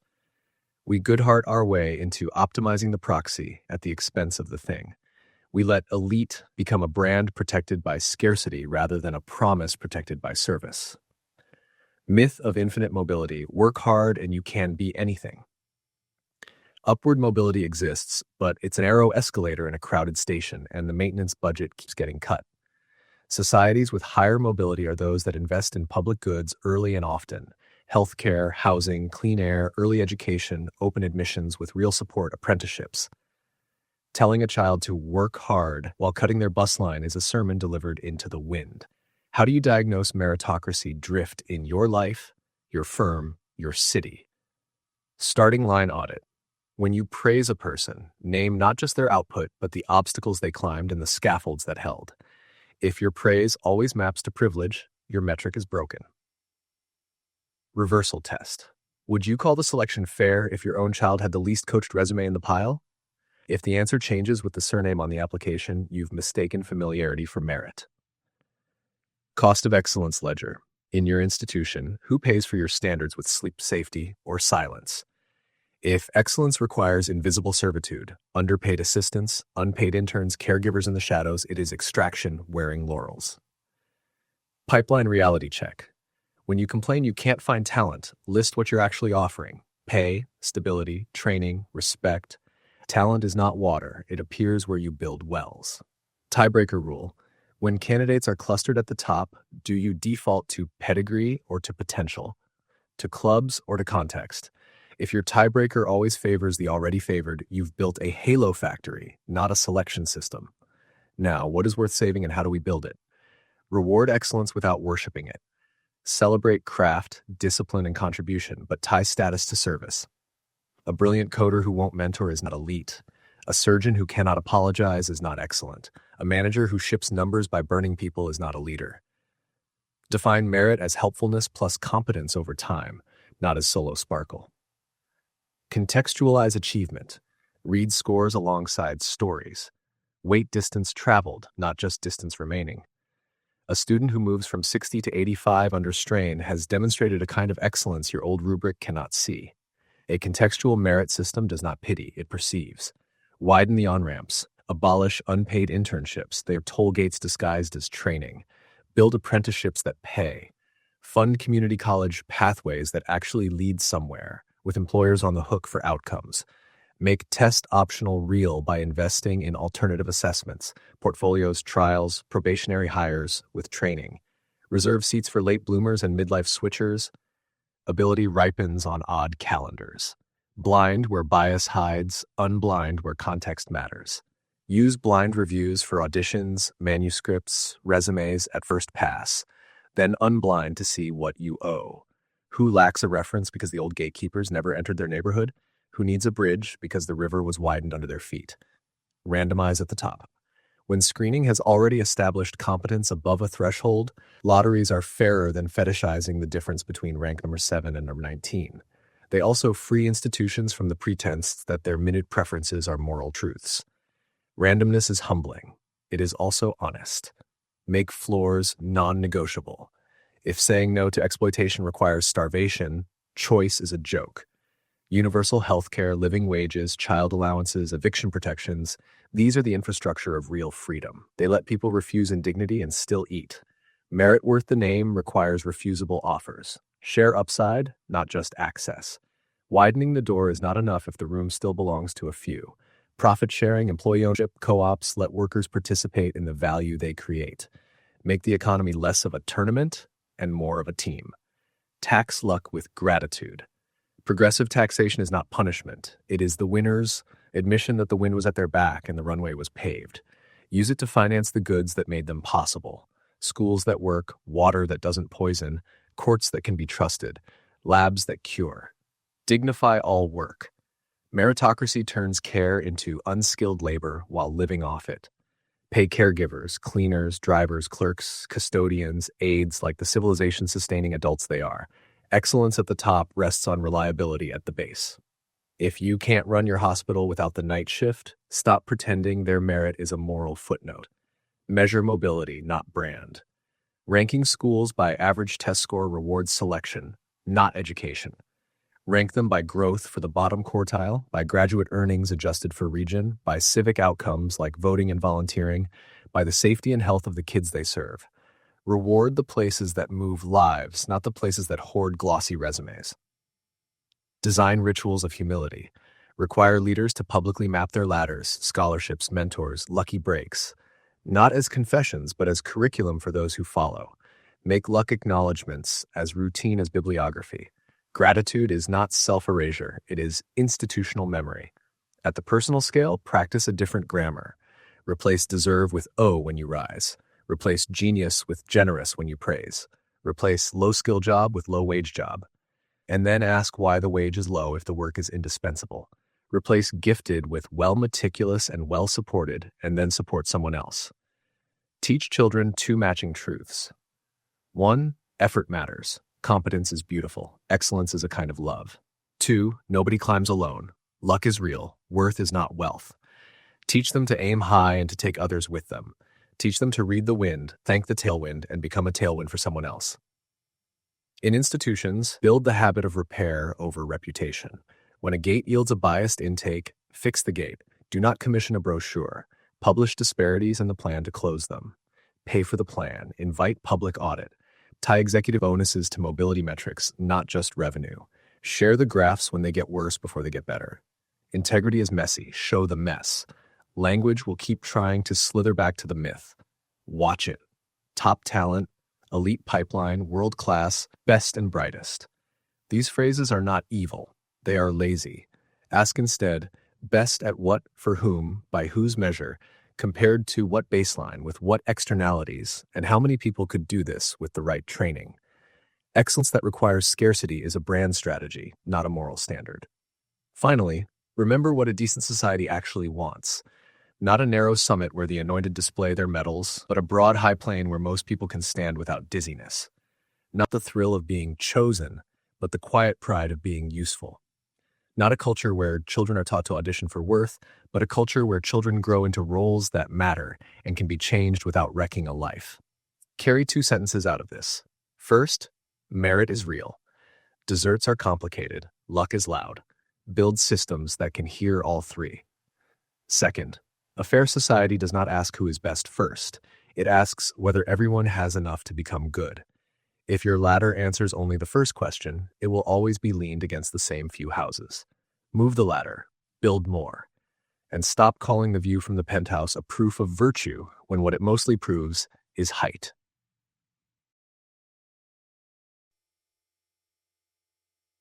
Carceral Moralism. Punish first, ask later. Mass incarceration as ethics. Carceral moralism begins with a simple promise that feels like safety. Do wrong, suffer. Suffer enough, stop. It is morality turned into a reflex. A window breaks. A jail cell answers. A needle appears. A jail cell answers. Sleepless neighbors complain. A jail cell answers. It is quick, visible, and oddly comforting, like a lock you can hear click in the night. The doctrine says we are at our best when we are stern, that a firm hand is compassion by another name, that punishment is the most honest form of care because it admits the world has teeth. And so a country can come to mistake the sound of doors closing for the sound of problems solved. The seduction is theatrical. Punishment looks like action. An arrest photo can be printed, a sentence can be announced, a tally can be kept. X arrests this quarter, right? Y years sentenced this term. The spectacle produces a feeling of order. Something has been done. Prevention and repair are harder to film. A conflict de-escalated leaves no headline. A life rerouted takes seasons. A trauma treated does not march down Main Street in handcuffs. Carceral moralism therefore becomes the politics of immediacy. It feeds the appetite for visible consequence while starving the slower work of changing causes. Its first philosophical error is to confuse moral clarity with moral completeness. Yes, some acts deserve sanction. Yes, accountability matters. But accountability is a larger house than incarceration. Carceral moralism shrinks the house to a cell and calls the reduction virtue. It assumes that suffering is an antidote to harm, when often suffering is simply another dose of the same poison, administered to a new body and then spilled back onto a neighborhood already thin on breath. The second error is epistemic. The doctrine reads crime statistics like weather reports about dangerous individuals and refuses to read them as maps of dangerous conditions. It treats the block with red dots as a nest of serpents rather than as a heat map of abandonment. Underfunded schools, lead-in pipes, no jobs with future in their bones, eviction court as a revolving door, untreated trauma walking around in the shape of men. When we criminalize the symptoms of policy, we get a receipt for policy's failures and call it a rap sheet. Carceral moralism also mistakes incapacitation for prevention. It is true, a person behind bars cannot rob your house tonight, but tomorrow is larger than the cell. Incarceration often returns people to the world more brittle, more indebted, more stigmatized, more traumatized, more cut off from legal work and ordinary belonging than when they went in. Families are not inert backdrops, they are water-bearing roots. When you remove a root and place it under fluorescent lights for years, the tree does not grow straighter. Children learn a new normal, visits through glass, a voice through a phone, birthdays with a gap at the table. The safety purchased today can become the instability you pay for 10 winters from now. The doctrine's favorite word is deterrence. The human mind, it imagines, sits down with a chalkboard before every wrong and calculates penalty probability times penalty severity. Increase either, and crime falls. But the lives that produce most harm are not chalkboard lives. They are lives flooded by impulse, by addiction, by untreated rage, by scarcity that narrows cognition to the next 12 hours, by the presence of a gun and the absence of a father and the presence of an insult and the absence of a job. What deters is mostly certainty and swiftness at the margins, plus credible alternatives, plus recognition. Severity, the long sentence that makes a prosecutor glow, is often a sermon delivered to a person who can no longer hear. Notice the infrastructures carceral moralism builds around itself. Fines and fees that turn poverty into contempt of court, cash bail that makes freedom a commodity, probation and parole regimes that act as tripwires. Miss a meeting, lose a job, miss a meeting, come home late, go back in, technical violations dressed as necessary vigilance. These systems are not a neutral web, they are engineered sticky. Once caught, people remain catchable. Meanwhile, we label them offenders, a noun that colonizes the person, then pretend we are surprised when the label becomes prophecy. There is also the problem of over-policing and under-protection. In many neighborhoods, the siren is constant, stops, searches, citations. But when the worst harm happens, clearance rates are low, and witnesses do not trust the process. Carceral moralism confuses activity with help.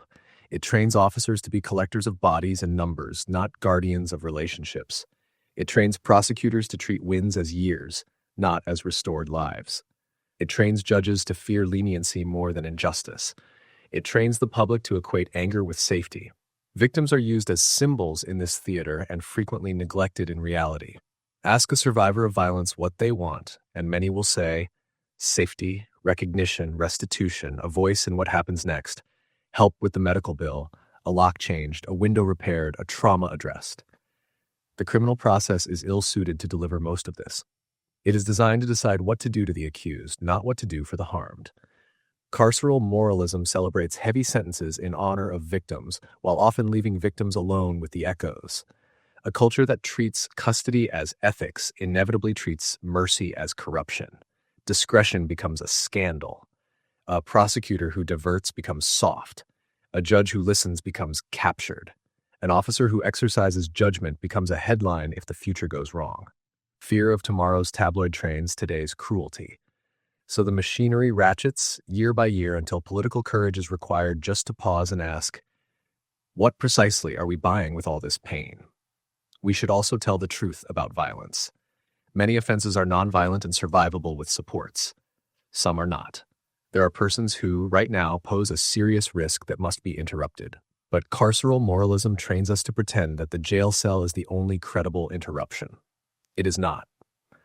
Violence is a pattern with supply lines, guns entering illegally, grudges fed by rumor and loneliness, corners where humiliation is the only currency, homes where terror blooms in the shape of a parent, partners trapped by poverty from leaving, young men for whom belonging is available only in crews with funerals for calendars. Interrupt the lines, credible messengers mediating disputes, trauma therapy that arrives before the bottle, housing that unlocks a front door out of a violent home, gun interdiction that is actual interdiction, not theater.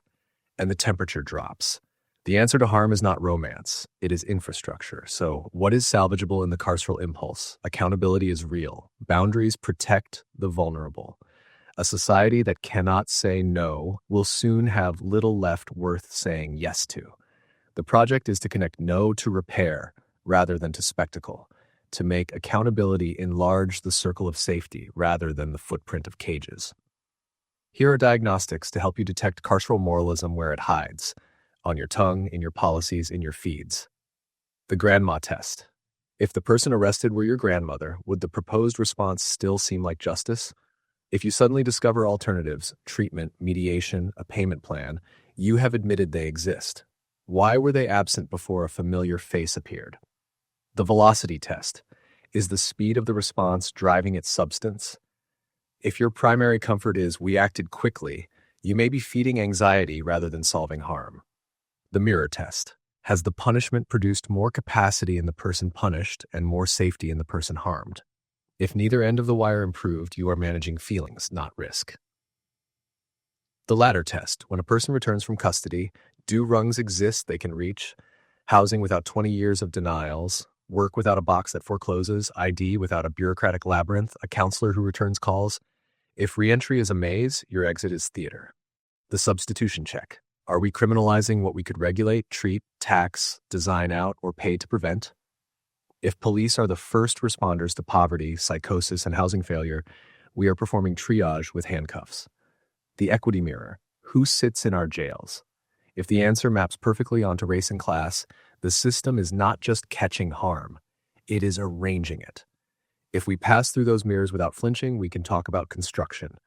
First, shorten the runway to help. 24/7 crisis teams that are not police. Stabilization centers where intoxication, psychosis, or panic meets a bed, not a booking. Community responders trained to de-escalate family violence and backed by shelter and money to move right now. Build these in the blocks that fill the docket. Safety is local. Make services local. Second, decriminalize poverty's theatrics. End cash bail for most charges so that freedom is not a purchase. Replace fines and fees that fund bureaucracies with taxes that fund the public. Stop suspending licenses for inability to pay. It converts a bill into handcuffs. Make civil manias, addiction, homelessness, meet civil tools, housing, healthcare, jobs, not cages. Poverty is not a motive, it is a pressure. Third, right-size the response to the act and to the person. Shrink sentence lengths that science says by diminishing returns after specific thresholds. Create second-look review. After 10-15 years, judges re-examine the person you have become, not the file you were. Build parole that presumes release at readiness rather than presumes denial until perfection. Replace technical violation prisons with problem-solving courts that apply readies that are actually problems opposites. Fourth, center victims. Offer a parallel track, restorative options by invitation, not coercion, where those harmed can choose to meet, to demand answers, to name costs, to negotiate repair, to travel from being a prop for the state's case to being a protagonist in their own. Fund compensation without the gauntlet that currently humiliates the wounded. Offer protection orders that work in practice and are enforced without shrug. Fifth, change who counts safety. Put communities in the room where metrics are made. Track not just clearances and convictions, but injuries prevented, disputes mediated, returns to school, jobs obtained, housing stabilized, recidivism measured as no new harms, not just no new convictions. Make success the absence of funerals and the presence of quiet blocks, not the presence of cuffs. Sixth, unshackle names. Replace felon, ex-con, offender with neighbor, returning resident, person on supervision, not as euphemism, but as boundary maintenance against stigma that keeps cycles fed. Language is not decoration, it is policy in the mouth. People will live up or down to the nouns we staple to their faces. Seventh, Protect discretion with daylight. We need prosecutors who can divert and judges who can tailor. Pair that with reasons on record, disparities audited quarterly, and a public that can read the numbers without a PhD. Sunlight is what keeps mercy from becoming favoritism and keeps strictness from mutating into cruelty. Eighth, professionalize police as guardians, not quota keepers. Pay enough to keep skill, recruit for temperament, train for brains over biceps, punish lies as career-ending offenses, require body-worn cameras with community control over access, and measure officers by the trust they can earn. An officer's arrest count should be a curiosity, not a merit badge. Ninth, treat violence as a disease with carriers and contexts, not as a metaphysical stain. Fund credible messenger programs that have empirical records of cooling hot conflicts. Plant wage-sustaining jobs in the ground where homicide rates bloom. You cannot police away the despair of 20-year-olds without a future that respects them. Give them one with a paycheck that is not a lecture. 10th, build justice without drama. Mass incarceration thrives on passion, fear, anger, humiliation. The counter-ethic makes safety boring again. Reliable shelter, a school where a child learns to read by 8, a clinic that picks up on the second ring, a supervisor who cares, a landlord who cannot evict by whim, a bus that comes, a streetlight that works. The miracle you are looking for is a calendar with fewer court dates and more ordinary Tuesdays. There is a sentence Carceral Moralism hates: people are more than the worst thing they've done. If you cannot say that, you will eventually be unable to say the next one. People are more than the worst thing done to them. And then you will abandon victims to their own spirals because you only know how to measure pain inflicted, not pain healed. The twin sentence is this: communities are more than the worst statistics they produce. If you cannot say that, you will fill prisons geographically and pretend the geography is accidental. Language can restrain us at the edge of our fear. Replace tough on crime with tough on harm. Replace zero tolerance with zero abandonment. Replace law and order with law and repair. Replace war on drugs with care for people. Replace mass incarceration with mass prevention, not as a slogan, but as a budget. At the level of the heart, practice a different reflex. When you read about harm, let grief come first, not contempt. Ask what would make this particular harm less likely here tomorrow. Ask what the person who did it would have had to learn, receive, lose, fear, or hope to have chosen differently. This is not excusing, it is engineering. Morality that refuses to engineer is posture. And remember boundaries. There will still be cages. Some acts, some seasons require them.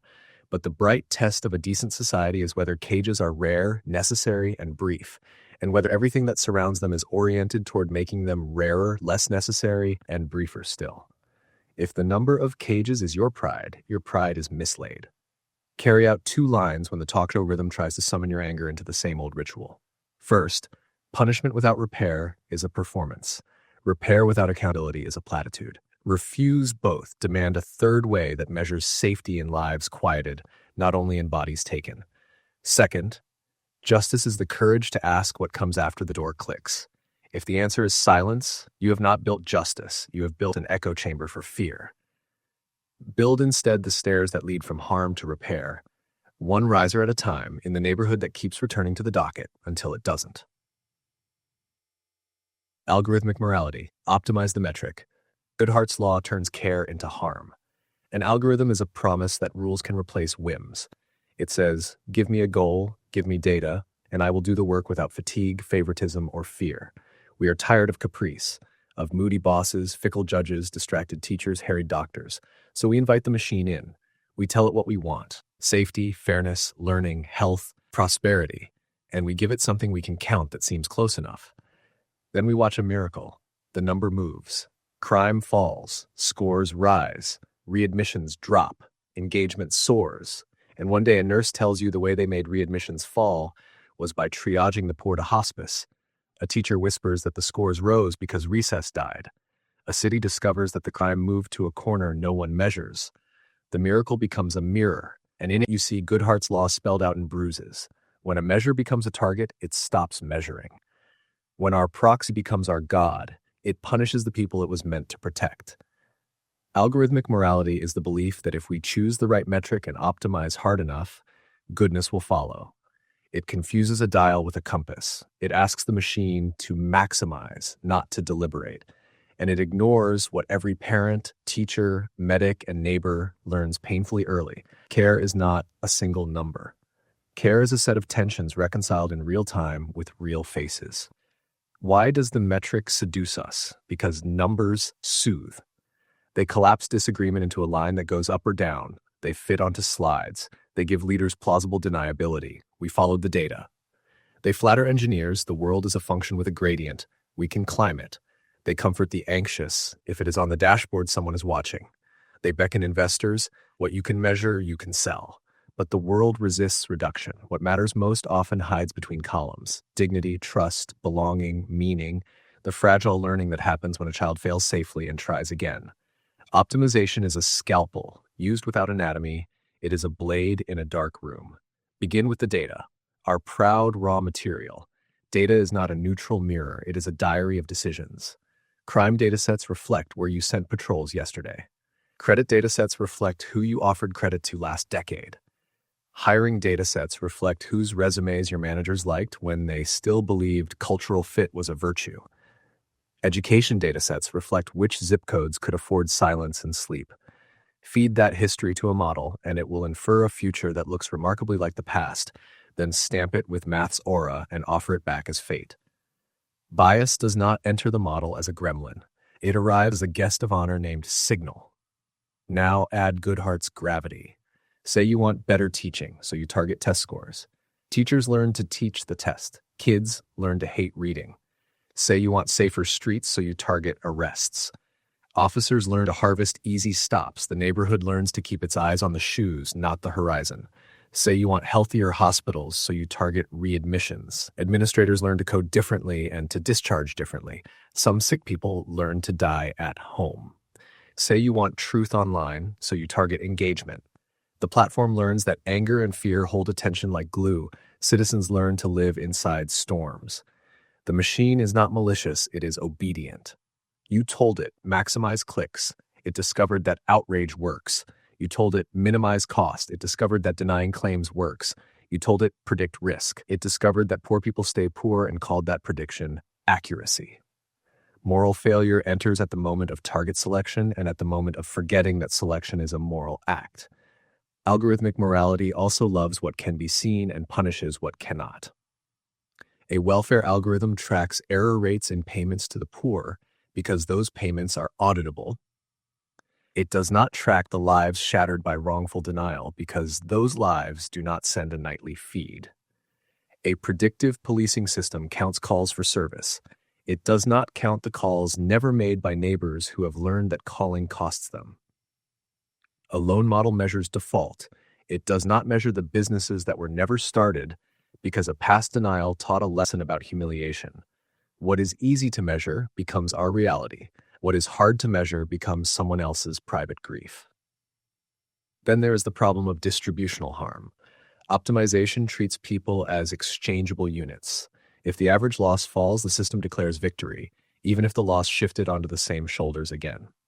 A content recommendation engine reduces overall toxicity by burying a minority's speech. A school optimization improves the average travel time by doubling the commute for the kids without cars. A hospital throughput model boosts capacity by scheduling surgeries at hours that only the well-supported can manage. The graph smiles, the human beings do not. Opacity compounds everything. When an algorithm classifies you as high risk, the decision arrives with no verbs and no face. A denial, a score, a notice. A peele is a link that times out. The code is proprietary. The feature importances are confidential. The staffer on the phone says, "The system won't let me." Bureaucracy once hid behind forms, now it hides behind vectors. People are punished by math they cannot meet. We must also speak about speed. Algorithms operate at industrial tempo. They can scale a bad idea to a continent by lunch. A rule of thumb bias that once lived in one manager's head becomes a product that selects millions. A rumor that once died at a barber's chair becomes a trend that flips elections. A fragile heuristic that worked in one clinic under one doctor becomes a triage rule that allocates organs. Move fast and break things sounded like mischief when the things were test servers. It grows fangs when the things are lives. Is there anything to salvage? Of course. Predictive tools can surface patterns that save breath and blood, early warnings for sepsis, fraud detection that protects the truly vulnerable, traffic lights that adjust to emergency vehicles, wildfire models that tell a town to go now. The argument is not against learning from data. It is against outsourcing ethics to optimization. So how do we discern an honest instrument from a moral hazard? Carry diagnostics like talismans, the target test. Can you say in plain speech what value your metric stands in for and what it leaves out? If your metric is engagement, does it mean attention, agreement, learning, joy, rage? If you cannot specify, you are worshiping a weather vane. The Goodhart drill. List 5 ways a clever person could hit your metric while harming the underlying value. If you cannot, you have not thought hard enough and the world will think for you. The distribution audit. Who benefits when the metric is maximized? Who pays? And are these the people you intended? Show it by subgroup, race, gender, class, disability, geography. If the average hides a wound, count again. The missing data roll call. Who is invisible to your data set? The undocumented, the unhoused, the digitally absent, the distrustful, the recently harmed. If the missing are the marginalized, your model is a sorting hat for status. The contestability rule. Can a human being affected by the decision get reasons, present evidence, and obtain a reversal within a reasonable time? If not, you have built a sentence, not a system. The reversibility check. If the model is wrong or the world shifts, can you turn it off without breaking the institution? If not, your pilot is a trap. The human-in-the-loop reality. Does the human in the loop have time, authority, and training to overrule the tool, or are they a mascot? If the answer is mascot, the loop is theater. The externality ledger. Besides the target, what else does this system alter? Privacy, autonomy, social trust, error distribution, behavior of the institution. If you do not track side effects, you are practicing pharmacology without post-market surveillance. The worst-case screen. Imagine this tool in the hands of your political enemy next year. Would you still approve its existence? If the answer is no, you have built a cudgel and called it plumbing. The sunset clause. When does this end? Who must reapprove it? And what failure rates trigger review? If the answer is never, power has found a home. From diagnostics to design, 1. Start with values, not variables. Convene the people who will live under the system. Patients, tenants, teachers, clerks, bus drivers, caseworkers, formerly targeted communities, before a line of code is written. Ask them to define success in their own words. Turn those words into plural objectives. Accept that you cannot maximize them all. You must balance. That is called politics, and politics is not a bug. Number 2, build multi-objective systems with hard constraints. Maximize throughput subject to no one waits more than X, no subgroup's error rate exceeds Y, privacy budget Z, appeals resolved T days. Constraints and code rights, floors that metrics cannot sink beneath, ceilings they cannot punch through. 3, prefer thresholds to rankings when the good is a right. Hiring for capacity? Rank away. Allocating food, shelter, bail, medical triage? Stop pretending you can order human worth. Establish sufficiency thresholds and randomize fairly above them to prevent fetishizing meaningless differences and to smoke out gaming. 4, mix quant with qual. Pair dashboards with diaries. Mandate story reviews where frontline workers and affected people testify how the numbers land. Give those testimonies veto power over expansion. Numbers are maps, stories are weather. You need both to travel. 5, create public ledgers and independent auditors. Publish code or, where you cannot, publish documentation that a layperson can read. Data sources, feature lists, training process, validation sets, error bars by subgroup, monitoring plans, known failure modes. Fund auditors who do not report to the vendor or the agency. Pay bounties for discovered harms the way we pay for discovered security bugs. 6, guarantee contestability. Put a live human with authority on the other end of every automated decision. Provide reasons that are specific, not canned. Accept new evidence. Reverse quickly with dignity. Keep a record of reversals and feed them back as error signals. An unappealable model is a prophecy in handcuffs. 7, penalize goodhearting. Align incentives so that optimizing the proxy while harming the value is career damaging, not rewarded. If a hospital's readmissions fall because people die at home, executives lose bonuses and face public review. If a school's scores rise while attendance collapses, funding is withheld until a plan repairs the underlying learning. 8. Plan for drift. The world changes, models stale. Monitor for distribution shift. Retrain with caution and documentation. Freeze versions for audit. Keep a kill switch with a low threshold for use when monitoring detects harm. 9. Recognize sacred domains. Some spaces should resist algorithmic government by default. Criminal sentencing, child removal, asylum adjudication, protest policing, news curation at civic scale. If you insist, treat the tool as a lens, never a lever. Advisory only, with stricter constraints, more transparency, and public oversight with teeth. 10. Teach humility as a professional skill. Engineers and administrators should be trained to name uncertainty, to invite falsification, to welcome red teams. Promote the person who decommissions a harmful metric, not only the one who ships a shiny one. Make "we were wrong, we fixed it" a status move. At the personal scale, practice metric hygiene. When you run your team, don't let a single KPI govern. Rotate what you praise. Safe shortcuts avoided, candid bad news reporting, mentoring done, complaints resolved, vacations actually taken. If a number starts to warp behavior, pause it. Name the warp. Adjust. Teach your kids that grades measure some kinds of effort and knowledge, not their worth, not their curiosity, not their kindness. When you manage your own life, beware the wristwatch that tells you everything but whether you are becoming someone your friends can trust. There are true wins to protect. Logistics really does improve with sensors. Energy really does optimize with prediction. Diagnostics really do sharpen with pattern recognition. Fraud really does fear anomaly detection. Keep those and surround them with constitutional protections for the human beings inside their blast radius. Privacy by default, consent by design, choice by genuine alternative, redress by right. And do not lie to yourself about what a number cannot do. It cannot watch a child's eyes and know whether shame or wonder is in them. It cannot hear the difference between angry and afraid without context. It cannot know when a rule needs bending because the grandmother at the counter brought the wrong document for the right reason. It cannot remember that justice includes the luxury of time. It cannot mourn, and some decisions require mourning before they require math. Language can keep us honest at the lip of temptation. Replace optimize with balance when values collide. Replace user with neighbor when systems rule public life. Replace frictionless with consentless when defaults grab what should be asked for. Replace AI decision with automated recommendation reviewed by a human who can say no. Replace data-driven with evidence-informed and values-bound.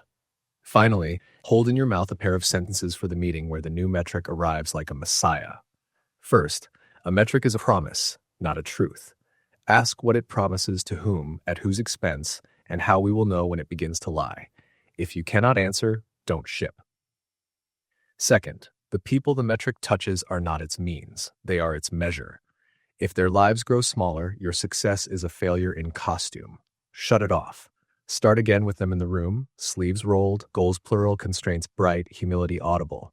The machine will work for us when we remember that its genius is speed and our vocation is judgment. Hedonism as meaning, consume to be happy, emptiness, addiction, planetary debt. Hedonism begins with a grin and a promise.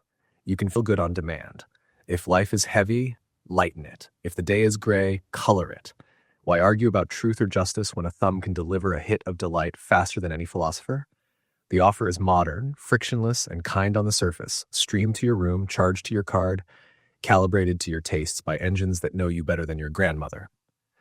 A whole economy has arranged itself to remove every splinter between you and a small pleasure.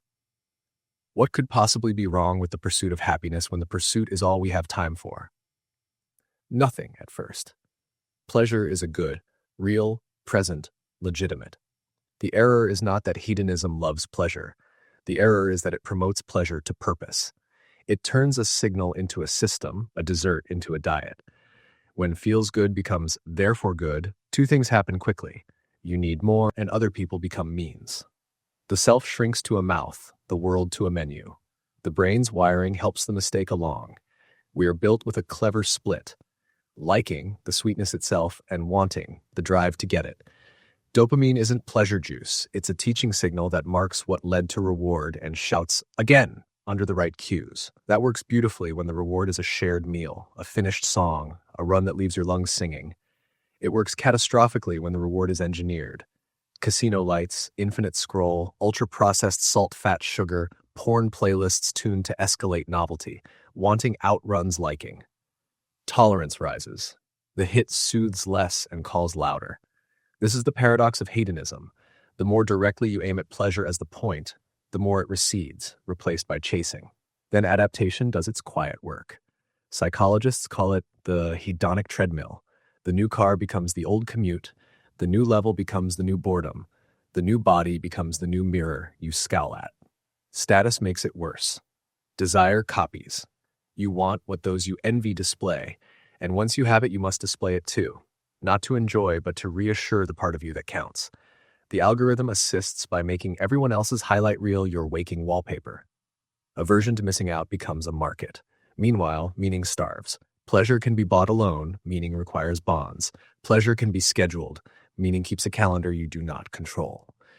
Pleasure is a sensation, meaning is a relation. To people, to craft, to a place, to a promise.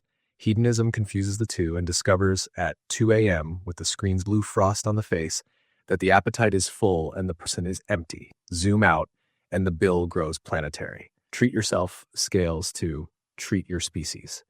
Each click moves containers. Each convenience strains a river. Each upgrade exiles last year's miracle to a dump that leaches into someone else's groundwater.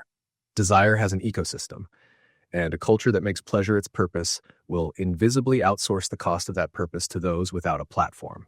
Carbon becomes a mood, trash becomes a landscape, children inherit both. There is a subtler civic bill.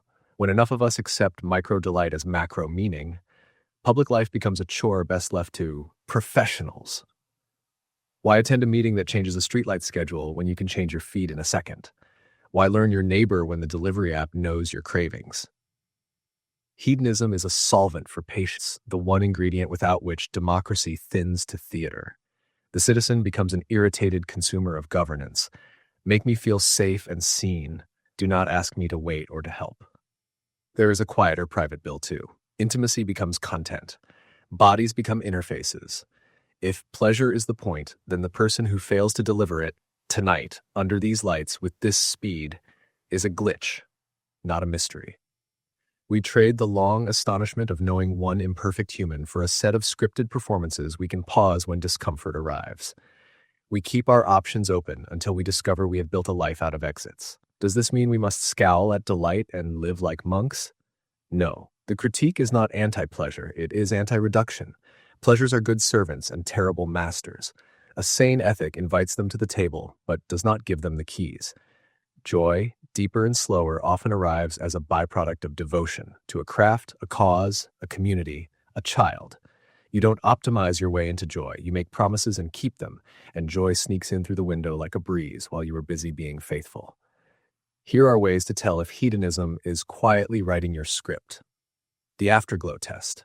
How do you feel after the pleasure? Softer, wider, more available to others, or scratchy, impatient, narrowed to your next fix? True pleasures tend to leave you generous. Engineered ones tend to leave you hungrier and a little mean. The memory test. Does this make a memory worth keeping? You will not recall a week of scrolling. You might remember the night you burned a sauce with a friend and ate it laughing anyway. If your calendar fills with consumptions that leave no notch in time, you are not living. You are anesthetizing. The freedom test.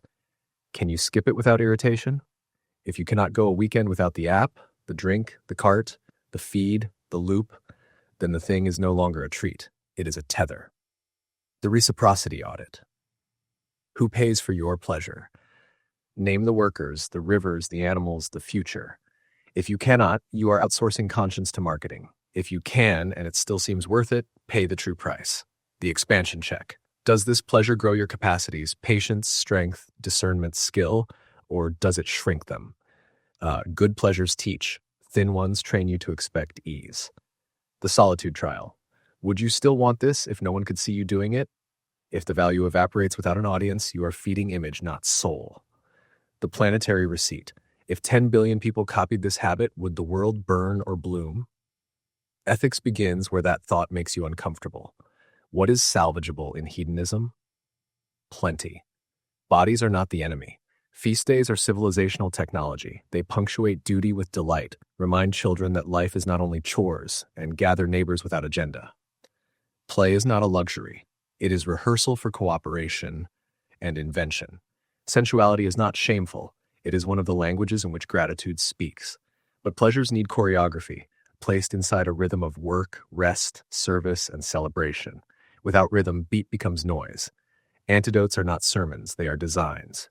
Rewire reward toward creation. Passive consumption is the fastest path to the little hit. Making is the slow path to the big one. Cook more than you order. Learn an instrument badly and then less badly. Grow a balcony tomato. Repair a toaster. Write a letter. Make a thing that will outlast tonight and hand it to a person with a name. Practice desire literacy.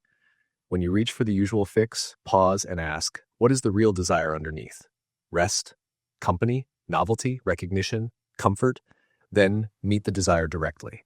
If you are lonely, the cart will not love you back. If you are bored, the feed will not enlarge you. If you are sad, the bottle will not mourn with you. Build rituals of enough. Decide in advance where pleasure sits in your week. A standing dinner with friends with phones in a bowl. A Sunday morning pastry with a long walk and no earbuds. A movie night where the credits roll over people who stayed. Rituals turn pleasure from escape into celebration. Install friction on purpose. Delete the autofill for your card. Remove infinite scroll. Install time limits. Keep the phone out of the bedroom. Not because you are weak, but because you are human, and billions of dollars are aimed at your limbic system. Friction is freedom in disguise. Spend for stories, not stuff. When you have money to spare, convert it into experience shared with people you like or into tools for craft. Stuff depreciates into storage. Stories appreciate into identity. Tools amortize into competence. Tithe to the commons. Give a slice of your time and budget to places where pleasure becomes belonging. Parks, libraries, local theaters, community gardens, pickup leagues, choirs. These are the cheap engines of deep joy. Defend them when budgets sniff around. Practice seasonal abstinence, not as punishment, as proof. A week without meat. A month without alcohol, 40 days without the app you excuse. Let your body learn that no is survivable and that appetite returns clarified. Invert the ratio. For every hour of passive intake, give yourself at least 1 hour of active output or shared presence. Watch the game, then go shoot hoops with a neighbor. Listen to a podcast, then call someone to discuss it. Scroll a gallery, then sketch terribly for 20 minutes. Make love slower. Let sex escape the economics of performance. Schedule spaciousness. Retire graded scripts. Let bodies be funny. Intimacy is the opposite of efficiency. Design cities for joy. Pleasure shouldn't require purchase. Benches, shade, quiet sidewalks, safe bike lanes, free pools, night markets, street music, these are municipal hedonics that do not invoice the earth. Vote for them. Price the real costs. At scale, we need carbon priced, waste reduced, repair legalized, advertising bounded where it preys on children, planned obsolescence prosecuted as antisocial. This is not Puritanism. It is grown-up math about future breath. Hedonism's debt is currently billed to people who can't pay. Language can help. Replace treat yourself with care for yourself. Treating often means narcotize. Caring means nourish. Replace you deserve this with will this serve you. Replace YOLO with you'll live with it, a more accurate reminder that choices echo. Replace no regrets with good regrets, the kind that trace boundaries you chose to honor. At the center of all this is a rediscovery.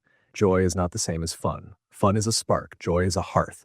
Fun is real and needed. Joy is richer and earned. Fun is variable. New, more, different. Joy is cumulative. Again, deeper, together.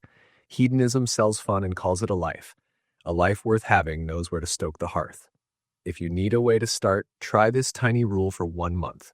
Every day, do one thing that is pleasant, one thing is useful, and one thing that is kind, and make at least one of those with another human physically present. Track it on paper. The month will end.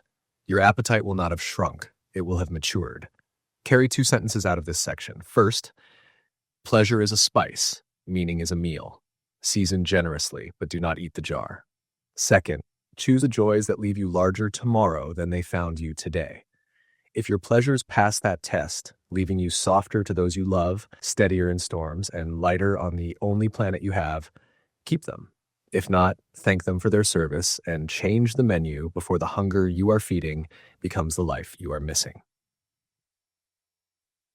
Rugged egoism, radical self-interest as virtue, shreds social trust and common goods. Rugged egoism tells a glamorous story. The world is a mountain, and you are a climber alone with rope and grit. What you gain is yours by sinew. What you lack is a lesson you have yet to learn. Dependency is weakness dressed as kindness. Safety nets are hammocks. Government is a pickpocket. Community is a brand. Help is an insult. The only ethic worth the name, says the creed, is the courage to look after yourself and the candor to let others fail. This story smells like pine and liberty. Breathe deeper and you catch the hidden scent, smoke from the bridges it burns. Why is it attractive? Because responsibility is noble. Because nobody enjoys being patronized. Because many of us have tasted institutions that were incompetent or cruel and pledged never again to wait for permission to live. Because being needed without being trapped is bliss, and rugged egoism promises that bliss forever. It flatters our most flattering memory, the time you dug yourself out. It edits out the scaffolds that were there when you dug. The nurse, the road, the vaccine, the grid, the stranger who moved the cone so the ambulance could turn, the boring clerk who processed the form that let the money land. Egoism is an artist of selective lighting. At its core is a metaphysical confusion. It treats the person as an island when the person is an archipelago. You were born into breath you did not manufacture, language you did not invent, lullabies you did not compose, laws you did not enforce, food you did not grow, power you did not generate, and plans you did not author. The self is a magnificent project and a joint venture. Rugged egoism calls the joint venture an imposition because debts make it itchy. It prefers the romance of the Lone Ranger to the reality of the relay. Its second confusion is economic. It treats markets as if they were the whole of coordination. Prices are superb at allocating some goods. They are useless at supplying others. Trust is not on a shelf. Herd immunity is not an app. A livable climate is not a subscription. The things that make a decent life possible, stable law, public health, clean water, maintained infrastructure, social insurance that lets risk-takers risk, are commons. Commons need upkeep. Upkeep needs reciprocity. Reciprocity needs a grammar of we. Rugged egoism speaks I with eloquence and we like a tourist. The ethic mistakes freedom from obligation for freedom to flourish. It treats claims on me as theft from me. But many obligations are how we keep each other big enough to be free. Taxes are not tribute to a tyrant when they buy the school that frees the child to choose. Regulations are not shackles when they leash factories that would drink the river dry. Social insurance is not coddling when it lets a founder walk away from a job with health care to try the idea the city needs. Rugged egoism would have us all buy our own fire engine. Civilization figured out the alternative centuries ago. It also confuses generosity with weakness. To ask for help is to admit a crack in the armor. To offer it is to encourage dependence. So we perform competence while drowning. A father hides the panic in his chest because he has mistaken fearlessness for strength. A neighbor refuses the casserole after surgery because I've got it.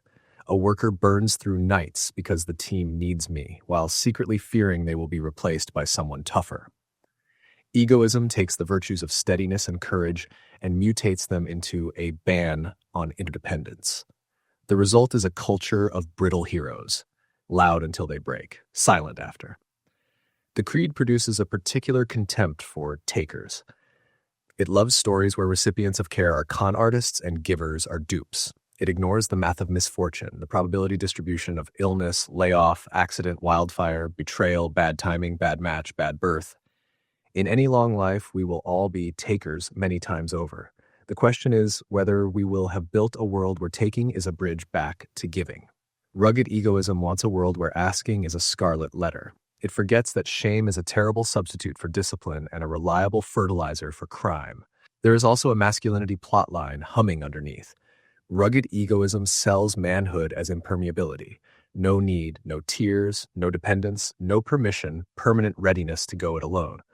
This posture feels safe when you are afraid of being small. It makes you small. Men trained to accept only solitary strength become men who fear softness, reject care, and translate loneliness into anger.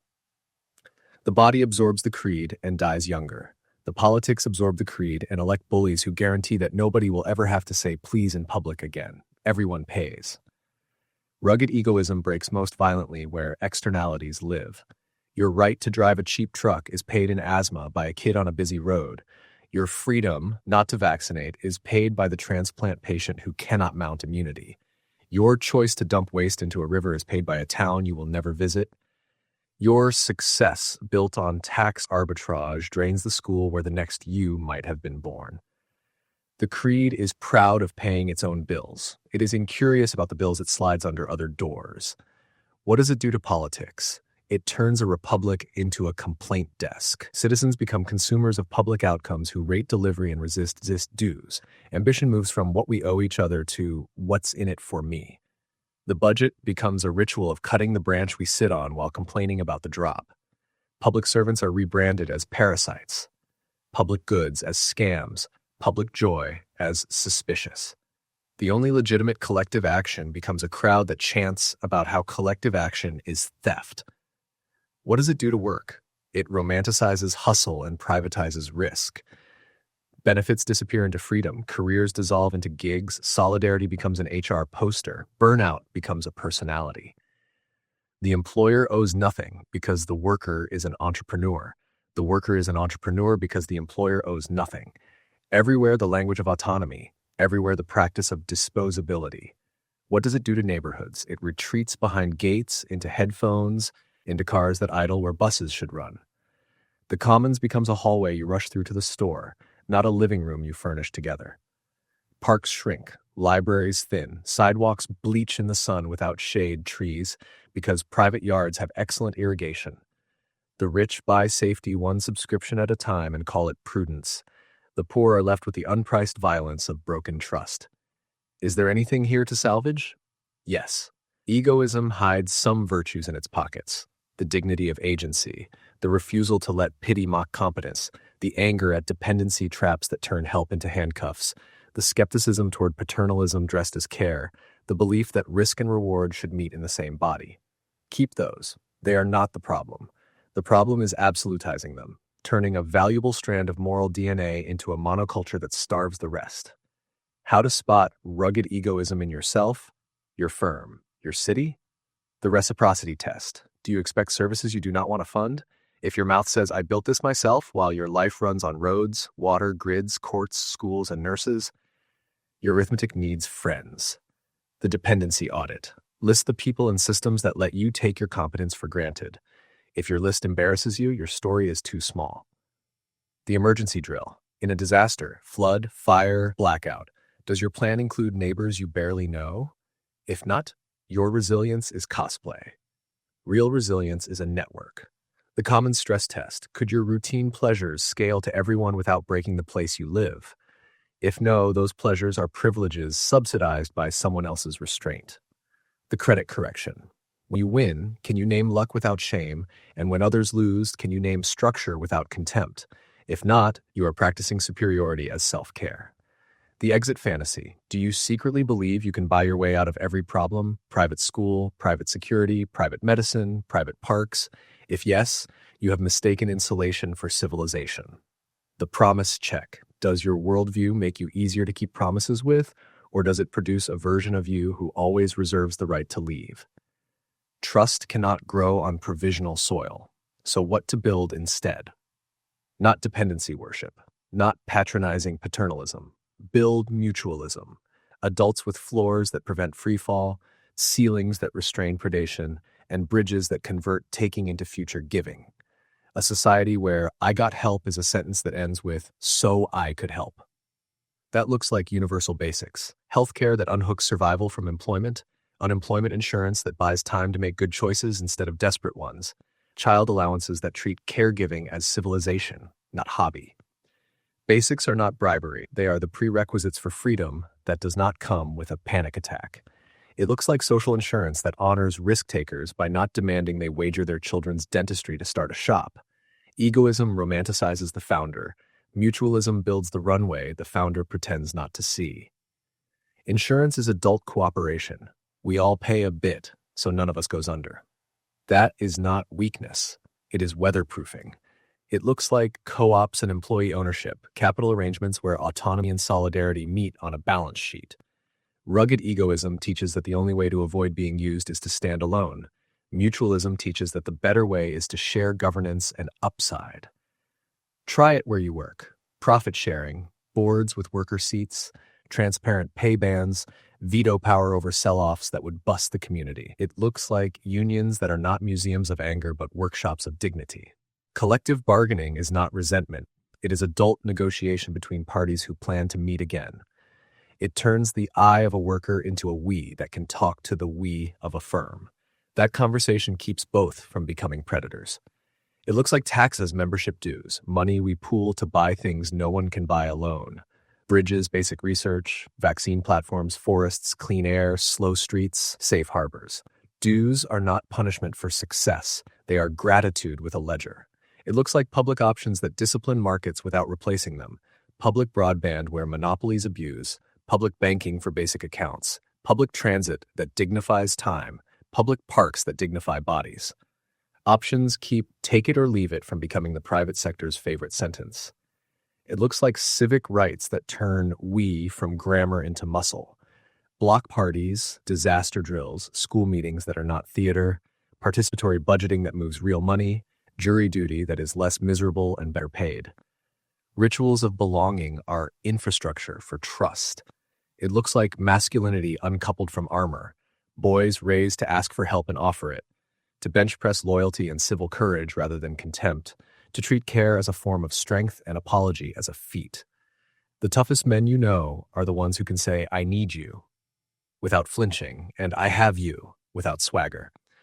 It looks like city design for strangers who will help, benches that invite lingering, shade that invites conversation, lights that protect without paranoia, third places where you can be a regular without spending much. Concrete can teach us to remember one another. And it looks like language that returns proportion. Replace self-made with self-led. Replace handout with on-ramp.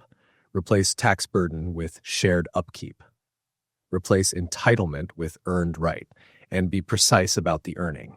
Citizenship, contribution, need, humanity. Replace makers and takers with givers and getters. And remember that in any given month, the same person is both. At the intimate scale, build small covenants. Start a rotating dinner where everyone cooks twice a season and nobody apologizes for the mess. Lend tools with a board on the wall where names and returns are written by hand. Start a skill swap. Keep a spare key for someone who is not family. Organize 5 apartments to share babysitting. These are not cute. They are rehearsals for survival and schools for soul. At the institutional scale, measure the right things. Do not ask only how many startups. Ask how many stable firms with middle-wage jobs. Do not ask only average income. Ask floor height and how hard it is to fall through. Do not ask only top test scores. Ask growth for the bottom quartile and the percentage of kids who say there is one adult at school who would visit them in the hospital. Do not ask only crime rate. Ask clearance rate, victim satisfaction, and how many disputes were resolved without court. There are diagnostics we can teach to teenagers to immunize them against the easy glamour of I owe nothing. The bridge story. After every success story you tell, append the paragraph that lists the bridges that held. Say the names out loud. The storm game.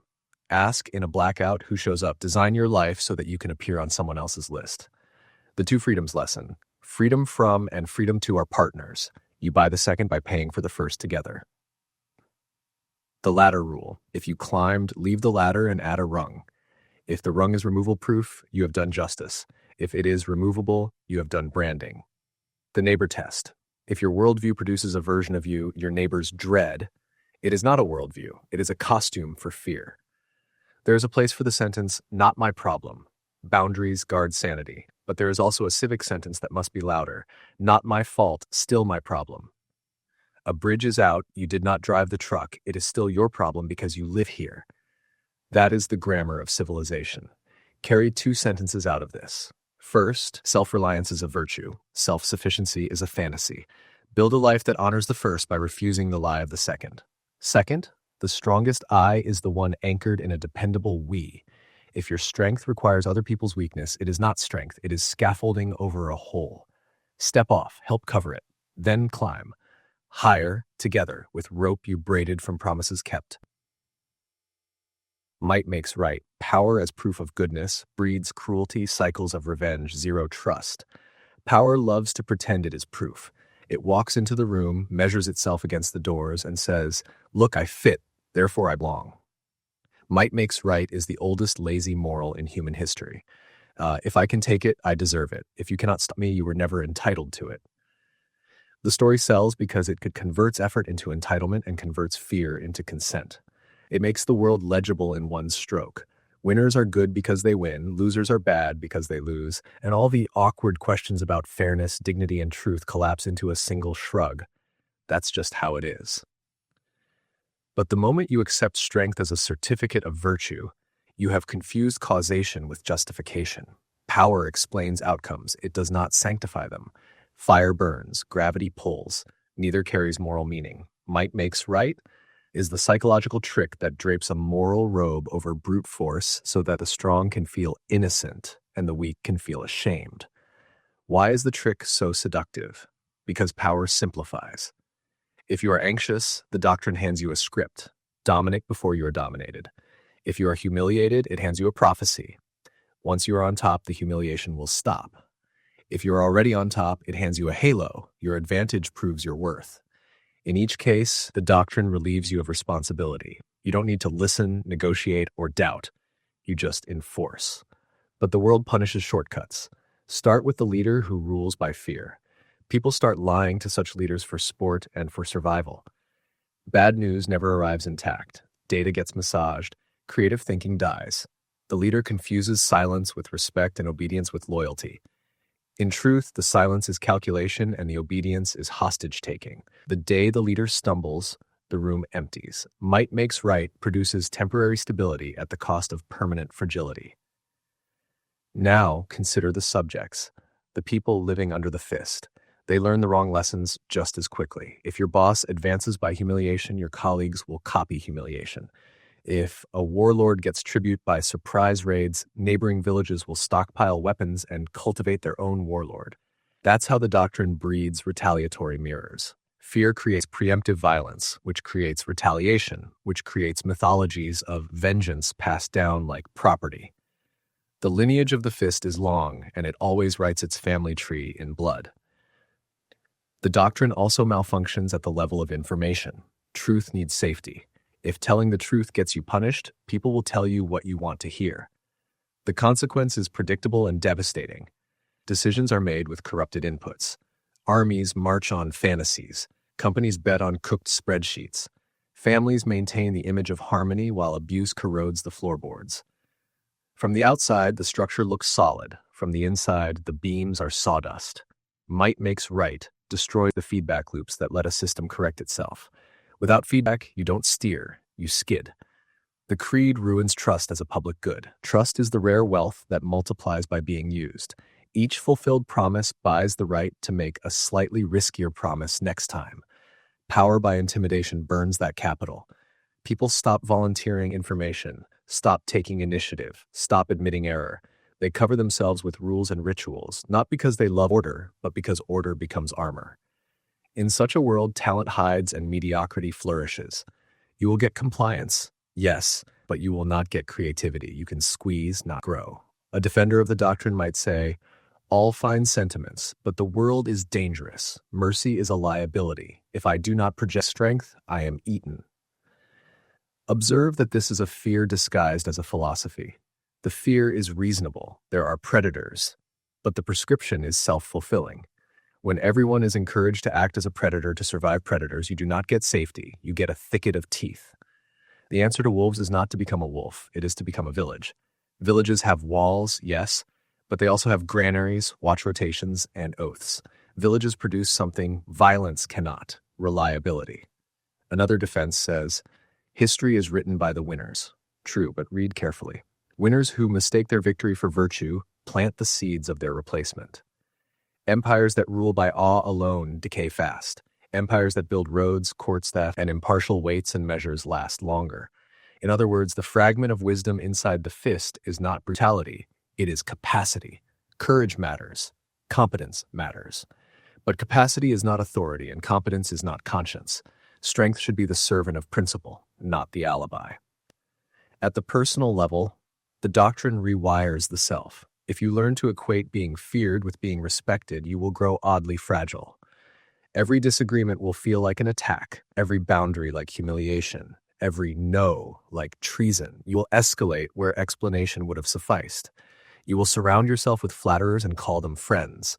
You will lose the ability to apologize without losing your sense of self. That is not strength. That is dependence on domination for identity, a quiet addiction in a loud voice. At the cultural level, might makes right produces rituals of performative hardness. Boys are told tenderness is weakness. Girls are told endurance is virtue. Vulnerability, our only reliable bridge to each other, is mocked until it becomes camouflage. We learn to speak in threats or in silence. The language shrinks. Nuance becomes a luxury item only the safe can afford. A society that cannot name its subtle pains will only recognize them when they've grown into crises. Observe how the doctrine behaves in negotiation. The more an actor relies on the threat of force, the less credible their promises become once the gun lowers. That makes long-term deals brittle. Contracts enforced by fear litter the road with exit ramps. Contracts enforced by trust lay tracks. Even the most ruthless businesses quietly rely on reputations for keeping to the deal. Why? Because it's cheaper. Coercion is expensive. It must be constantly performed. Legitimacy pays dividends. Game theoretic language helps here. In a one-shot encounter, playing hawk can work. Strike first, take the payoff, flee. But most of life repeats. You will see the same neighbors, coworkers, rivals, and citizens tomorrow and next year. In repeated games, strategies that reward cooperation and punish exploitation, firmness tethered to fairness, outperform pure aggression. Might makes right is an evolutionary cul-de-sac disguised as a shortcut. The doctrine also confuses force with effectiveness. If you silence critics, you will not hear the flaw in your bridge design. If you terrorize reporters, you will not detect the outbreak early. If you mock soft expertise, you will discover that reality is harder than you. In that sense, might makes right is a kind of superstition. It attributes causal magic to intimidation. But bridges, viruses, and supply chains do not care about your aura. Consider what the doctrine does to memory. It teaches the victorious to forget context and the defeated to forget agency. The victorious say, we prevailed because we are superior and therefore learn nothing. The defeated say, we lost because they are merciless and therefore resign. Both miss the anatomy of the event, the actionable levers of decision and chance. Without honest memory, a society cannot improve. It can only reenact. Is there any truth worth rescuing? Yes, but it is smaller than ego will accept. Strength is a tool. Courage is a virtue. Resolve, when yoked to conscience, is an engine of good. A parent who refuses to be manipulated by a child's tantrum is exercising a kind of might, but in service of the child's future self. A judge who withstands public fury to uphold a right is exercising a kind of might, but in service of the law's impartial shelter. The difference is orientation. In failed frameworks, strength points inward to preserve privilege. In workable ethics, strength points outward to protect the vulnerable and to protect principles from panic. How do you test whether your strength is protective or predatory? Try 3 diagnostics. First, the reversal test. Would you still call the action right if you were on the receiving end? If the answer is no, you are not defending morality, you are defending a position. Second, the daylight test. Could your justification survive at a table of equals, people who can say no without consequences? If your argument requires a threat to be persuasive, it is not an argument. Third, the aftershock test. How does your use of force change the future willingness of others to cooperate with you? If each victory lowers future trust, you are winning the battle by losing the war. What replaces might makes right is not softness. It is a thicker definition of strength. Strength that can hear bad news without shooting the messenger. Strength that can admit error without collapsing into shame. Strength that can punish justly without enjoying it, can be feared without needing to be feared, can use force without letting force use it. The image is not the clenched fist. It is the steady hand. Imagine 2 streets. On the first, everyone carries a weapon and a grudge. Children learn to read faces for danger, not books for meaning. Shops shutter at dusk. Rumors do more business than facts. On the second, locks exist but do not dominate. Disputes go to known tables. The worst person you know still has rights you cannot cross. Which street is safer? Not the one with more weapons. The safer street is the one with more norms. Explicit agreements about what cannot be done to each other, even when you could get away with doing it. The doctrine will not vanish. It will always whisper in moments of fear and in corridors of power. The work is to hear it and answer it. When fear says, strike first, let prudence ask, what are you striking away tomorrow? When pride says, your success proves your goodness, let gratitude ask, whose invisible labor held the ladder? When rage says, make them pay, let justice ask, what repairs the world? These questions are not the enemy of action. They are action's compass. If you want a sentence to carry out of this room, carry this one. Power explains outcomes, not moral worth. The person who can move armies, sway markets, or command a room is a person with amplified consequences, not a person with automatic righteousness. And if you ever become that person, remember this too. The most reliable signal that you are doing it right is not how loudly the room applauds when you enter, but how honestly the room argues with you and keeps its voice when you leave. In the end, might makes right is a child's fairy tale for frightened adults. It promises safety without sacrifice, clarity without thought, dignity without humility. It cannot keep those promises. The only thing it can reliably produce is the endless rehearsal of humiliation. Today yours, tomorrow mine, next week our children's.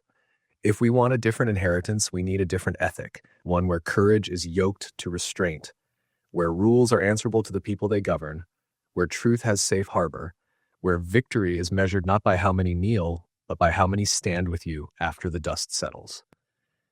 You may never be the strongest person in the room. Good. Be the person the strongest cannot move without reasons. Be the person whose no is anchored, whose yes is earned, whose power is borrowed from trust, and therefore multiplies. Then your might will not need to pretend it is right. It will simply be strength in the service of what is. Divine right rule. God picked me. Kills accountability, invites sanctified oppression. Imagine a crown that cannot be questioned because it claims the sky for a witness. Not merely a leader, but a conduit. Not I lead because I'm competent, but I lead because I'm chosen. That sentence, God picked me, is a solvent that dissolves the ordinary acids of scrutiny. Once it coats power, argument turns to blasphemy, criticism turns to sacrilege, and the people's pain becomes an acceptable sacrifice on the altar of a story. Divine right rule seduces because it converts uncertainty into mandate. Politics is a mess of competing claims. Providence is a single stroke. In a world where floods come without warning and famines are longer than anyone's patience, the promise that authority descends from heaven gives the frightened a sense of roof and the ambitious a ladder that never ends.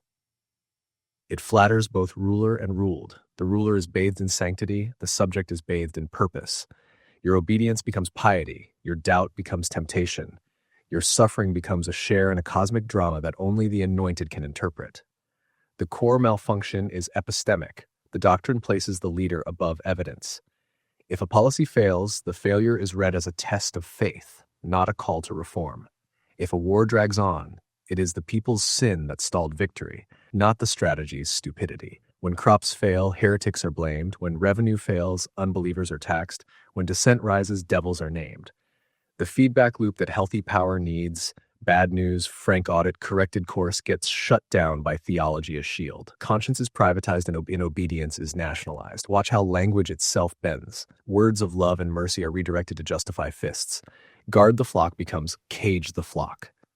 Protect the sacred becomes punish the different. Holy vocabulary is poured into unholy molds until people cannot tell the difference between reverence and fear. A ruler wrapped in sanctity can order cruelties while keeping a clean conscience because the cruelties are redescribed as sacrifices for an eternal good. This is the ethical alchemy of divine right. It turns domination into devotion and demands you applaud the transmutation. Divine right rule rearranges institutions around itself. A court theologian class appears, interpreters, censors, heralds, whose job is to polish the doctrine and prosecute doubt.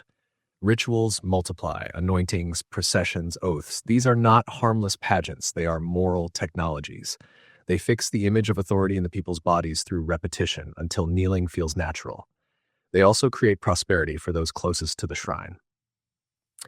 Privilege grows a halo, and criticism becomes not just disloyal, but unclean.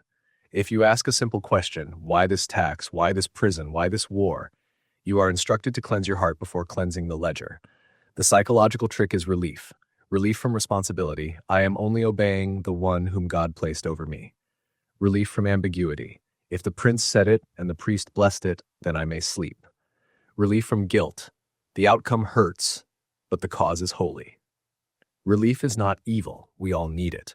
But when relief is purchased by the suspension of conscience, it becomes permission for anything. Divine right regimes harvest that permission with serene faces. The punishments are smoother because they are administered as a kind of pastoral care. We must hurt you to save you. Notice the leader's incentives under this doctrine. If your right to rule comes from heaven, your true opponent is not the rival general or the opposition party. It is contingency. Anything that looks like ordinary contingency, accident, weather, market, plague, threatens the aura of chosenness. So you must either perform miracles or perform explanations that sound miraculous. Omens are collected, prophecies are commissioned, enemies are accused of sorcery. The more random the world feels, the more your propagandists must thread meaning into it, until the people live inside a tapestry where every thread ends in your hands. Meanwhile, the practical tools of good governance, boring audits, messy debates, slow compromises are condemned as lack of faith. The predictable result, brittle grandeur. The palace gleams, the institutions rot. What happens to the law? It becomes a veil rather than a boundary. In healthy orders, law is a leash on everyone, most of all the powerful. Under divine right logic, law is a ceremony by which the ruler's will receives its incense. Exceptions become routine. Emergency becomes habitual. Courts become theaters where verdicts are delivered before arguments begin. The people learn that the true constitution is the ruler's mood plus a handful of sacred words. That lesson destroys the civic muscle memory a society needs, petition, protest, deliberation, and replaces it with choreography, kneel, cheer, disappear. The harm does not stay abstract, it touches bodies. When dissent is sacrilege, prisons become monasteries of punishment. They fill with sinners against the order. When minorities are framed as pollutants, purges wear the scent of purification. When conquest is blessed as destiny, graves multiply under banners of glory. The terrible genius of divine right ethics is that it can make the powerless collaborate in their own subjugation by offering them a role in a sacred story. Suffer now to vindicate the chosen. Silence now to guard the holy. Bleed now to fulfill a prophecy. Only a doctrine with the colors of heaven could turn a whip into a hymn. But isn't humility before the divine a good thing? Yes, humility is good. Humility keeps pride from metastasizing into tyranny. The salvageable truth in the wreckage of divine right rule is precisely this. There is something larger than our appetites, and rulers should answer to it. The fatal error is to confuse answering to the transcendent with wearing the transcendent. A ruler subject to God is one thing. A ruler who is God's exemption from ordinary judgment is another. The difference is the difference between stewardship and sanctimony, between covenant and cult. There is nothing anti-faith about limiting power. In fact, limits are the faithful admission that human beings, even crowned ones, cannot be trusted with unchecked authority. If God is real, he does not need bodyguards who criminalize questions. If truth is real, it does not require gag orders. If a policy is righteous, it should withstand scrutiny without calling the inquisitor a heretic. Divine right regimes fear exactly that test, which is why they invest so heavily in punishing it. How does one recognize divine right drift even in secular clothing? Listen for the cadence of inevitability. History picked me. The market picked me. Science picked me. The algorithm picked me. These are the modern cousins of the same claim. A transcendent mandate has descended upon my judgment. Your role is awe. When leaders begin to treat empirical tools as oracles, when data becomes fate, when expertise becomes priesthood, when winning becomes an anointing, watch the old logic return with a new alphabet. The problem is not God. The problem is unanswerable authority in any register. A society escapes this trap by reassigning sacredness. Make sacred not the person, but the process. Hold elections as if they were liturgies of humility. the public reminding itself that power is borrowed. Treat constitutions as vows that bind the strong in advance. Teach children that obedience is not the first virtue of citizenship. Responsibility is. Create spaces where doubt is not treated as disease but as vaccine. Town halls, free presses, independent courts. Then the spiritual impulse that divine right rule abuses, our hunger for meaning, can find a healthier home. Service, craftsmanship, care of the vulnerable, equal protection under a law that even the ruler must obey. For the believer, there is a sharper line still. Distinguish the voice of conscience from the voice of convenience. If your theology always ratifies your side, crowns your leader, and explains away your harms, you are not hearing God. You are hearing your faction in a cathedral echo. The test of a living faith in public life is whether it can limit its friends as easily as it condemns its enemies. The minute faith becomes a tribal uniform for power, it loses the authority to restrain power's appetites. For the non-believer, the temptation is different, to mistake the abuses of divine right for a refutation of transcendence itself. But the lesson is simpler and more practical. Never place any human above the need to give reasons. The universe can be as silent as you like. The rule stands either way. The demand for reasons is the people's shield. It separates governance from theater, justice from pageantry, repairs from rituals. There is a small, useful parable you can tell every time a leader reaches for the sky to excuse reaching into your life. Imagine two bridges. The first stands because the engineer is anointed. The second stands because the design is tested. The bolts are inspected. The failures are studied. The whistleblowers are protected. Which bridge do you want your children to cross? The difference is not romantic. It is the difference between miracle and maintenance. Divine right rule sells miracles. Free peoples invest in maintenance. Consider also the afterlife of such regimes. They often appear eternal and then vanish suddenly. Why? Because all their legitimacy is stored in a single brittle story. When the story cracks, after a catastrophe too visible to hide, a scandal too grotesque to spin, a betrayal too personal to forgive, the confidence evaporates like mist. People who had applauded yesterday stand silent today, and the regime discovers it never had citizens, only spectators. Then the reckoning begins. Archives open, graves are counted, names are cleared, and the doctrine's defenders rush to say they were never quite believers. It is always like this. A system that does not let the truth speak eventually gets spoken by the truth in a single thunderclap. What then should a leader who believes in God say in a decent polity? Not, God picked me, but God will judge me. Not, obey me as a sacrament, but scrutinize me as a duty. Not, I am the anointed, but I am temporary. Piety, when real, makes rulers more accountable, not less, because it teaches them they answer twice, to the law and to their conscience. Finally, give yourself a simple household test. When a policy hurts your neighbor and the justification offered is a sacred word, try swapping the sacred word for a mundane one and hear if the sentence still works. Replace God with my interests, destiny, or because I said so. If the claim becomes insulting in plain clothes, it was probably insulting in robes. Truth does not need ornate garments to be beautiful. Justice does not need incense to smell right. Mercy does not require a throne to sit down. God picked me is a claim about the sky used to control the earth. The antidote is not to close the sky. It is to open the earth, to air, to light, to the ordinary courage of people who expect reasons and refuse reverence where it does not belong. The sacred, if it exists, is most itself when it limits us. The moment it is used to excuse us, it has been kidnapped. So keep your rituals if they help you remember you are small. Sing your songs if they help you hope. But do not let any human being turn your reverence into their immunity. No crown is holy enough to make cruelty clean. No anointing cancels the need for reasons.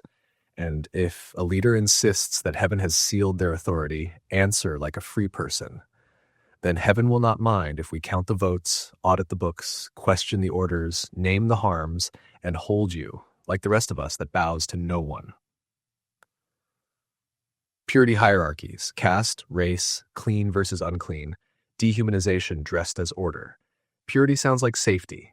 It sounds like clean water, unspoiled food, a home where disease cannot nest. But when pure escapes the kitchen and the clinic and starts ranking people, it turns from a hygiene principle into an engine of cruelty. Purity hierarchies begin with a shiver of disgust and end with a map of human worth. They divide the world into clean and unclean, higher and lower, us and them, then pretend those categories are natural, eternal, and morally binding. It is dehumanization dressed as order, tidiness masquerading as truth. Why does this seduce us? Because disgust feels like certainty.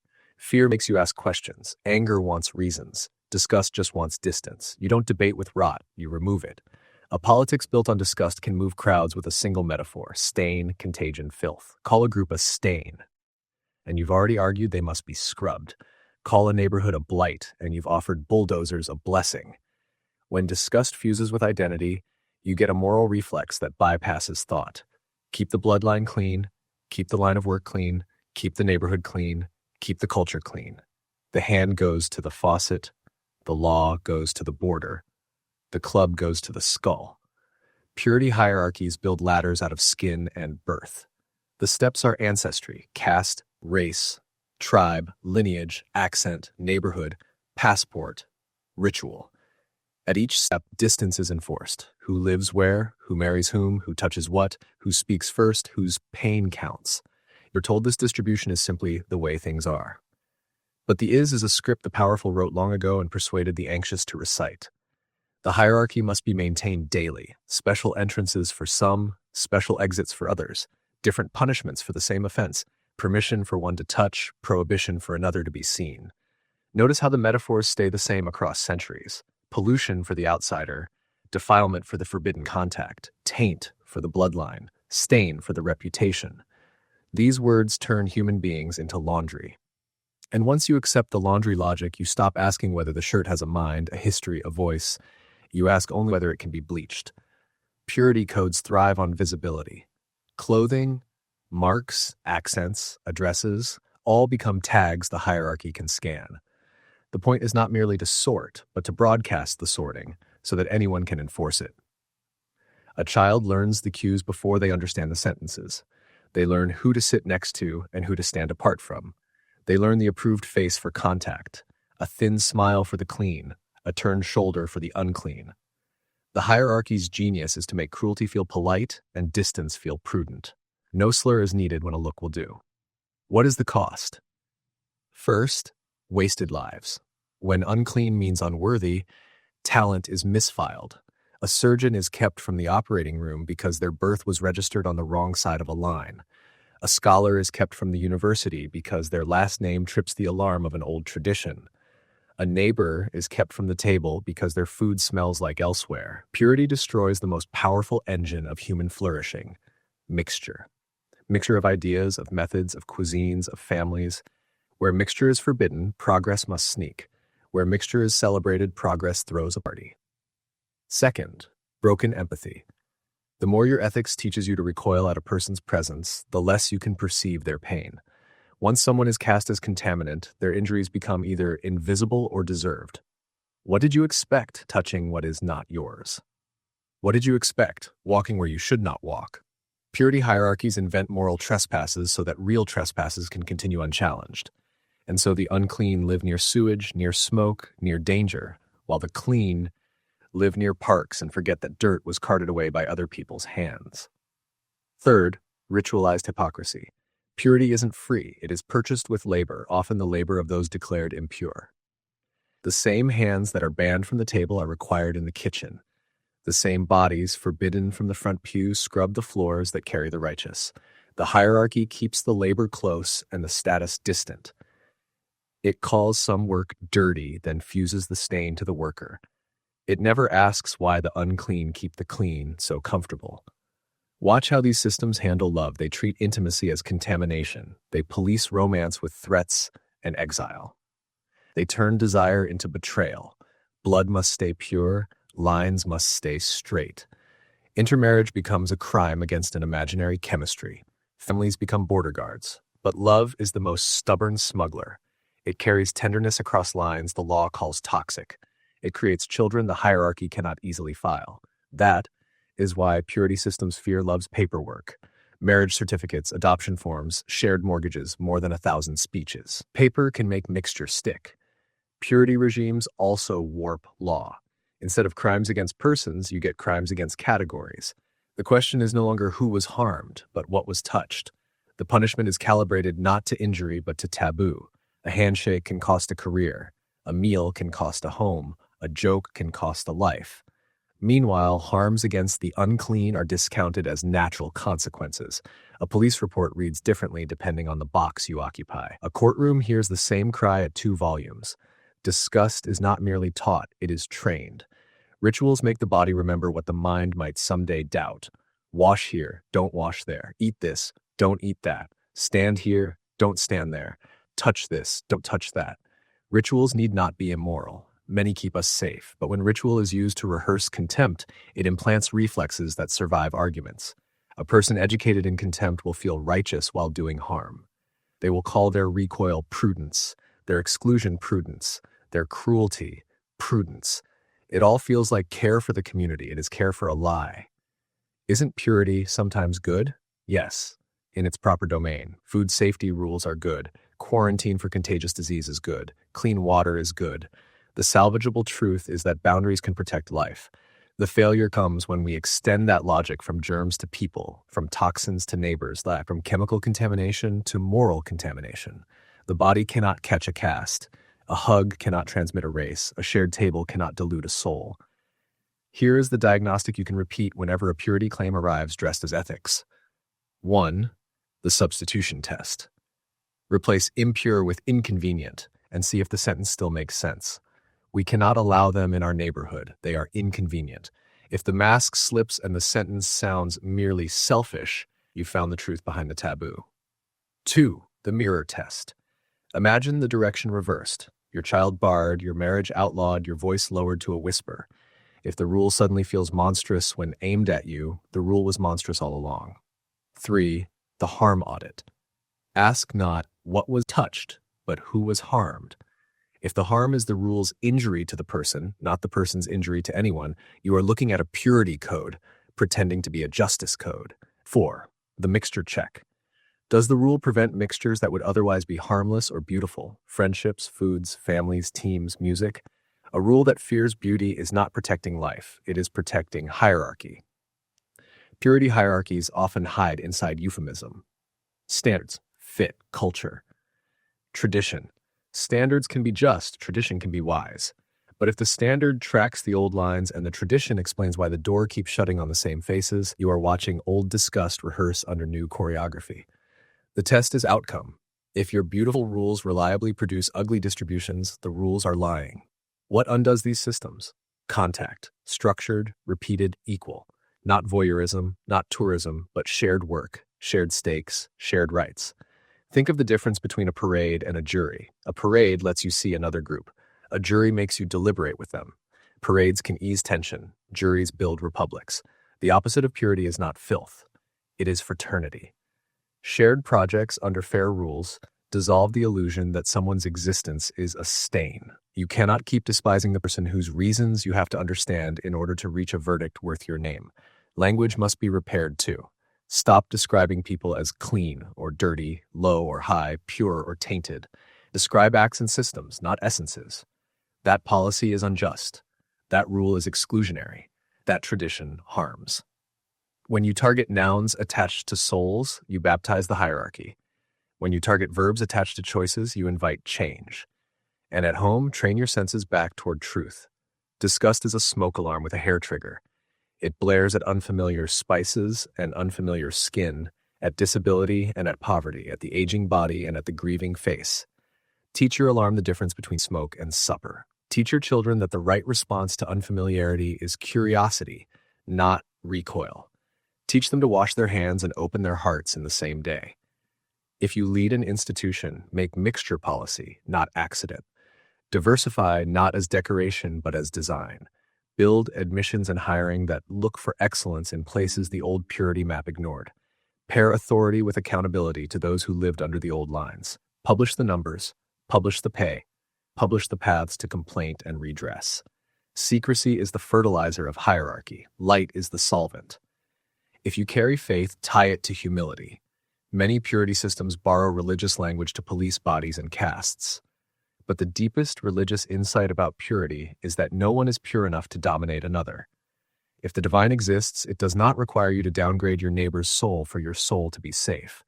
The purest ritual is service. The highest cleanliness is keeping your hands free of your neighbor's throat. And if you carry skepticism, keep it honest. You do not need to hate tradition to dismantle cruelty. You need to measure tradition by its fruits. Any tradition that demands you fear a table with strangers is not protecting you. It is protecting itself. Set the table anyway. Watch what grows. Purity hierarchies promise order. They deliver throttled life. They promise safety. They deliver segregated fear. They promise identity. They deliver hostility in a uniform. The antidote is not chaos. The antidote is a larger order, one that recognizes boundaries where they protect life and tears down boundaries where they protect vanity. It is an order where sanitation belongs to science, not supremacy, where belonging belongs to commitment, not blood, where dignity belongs to everyone, not to a ladder. So listen for the old words in your own mouth. Listen for the flinch you inherited. Do not call it virtue.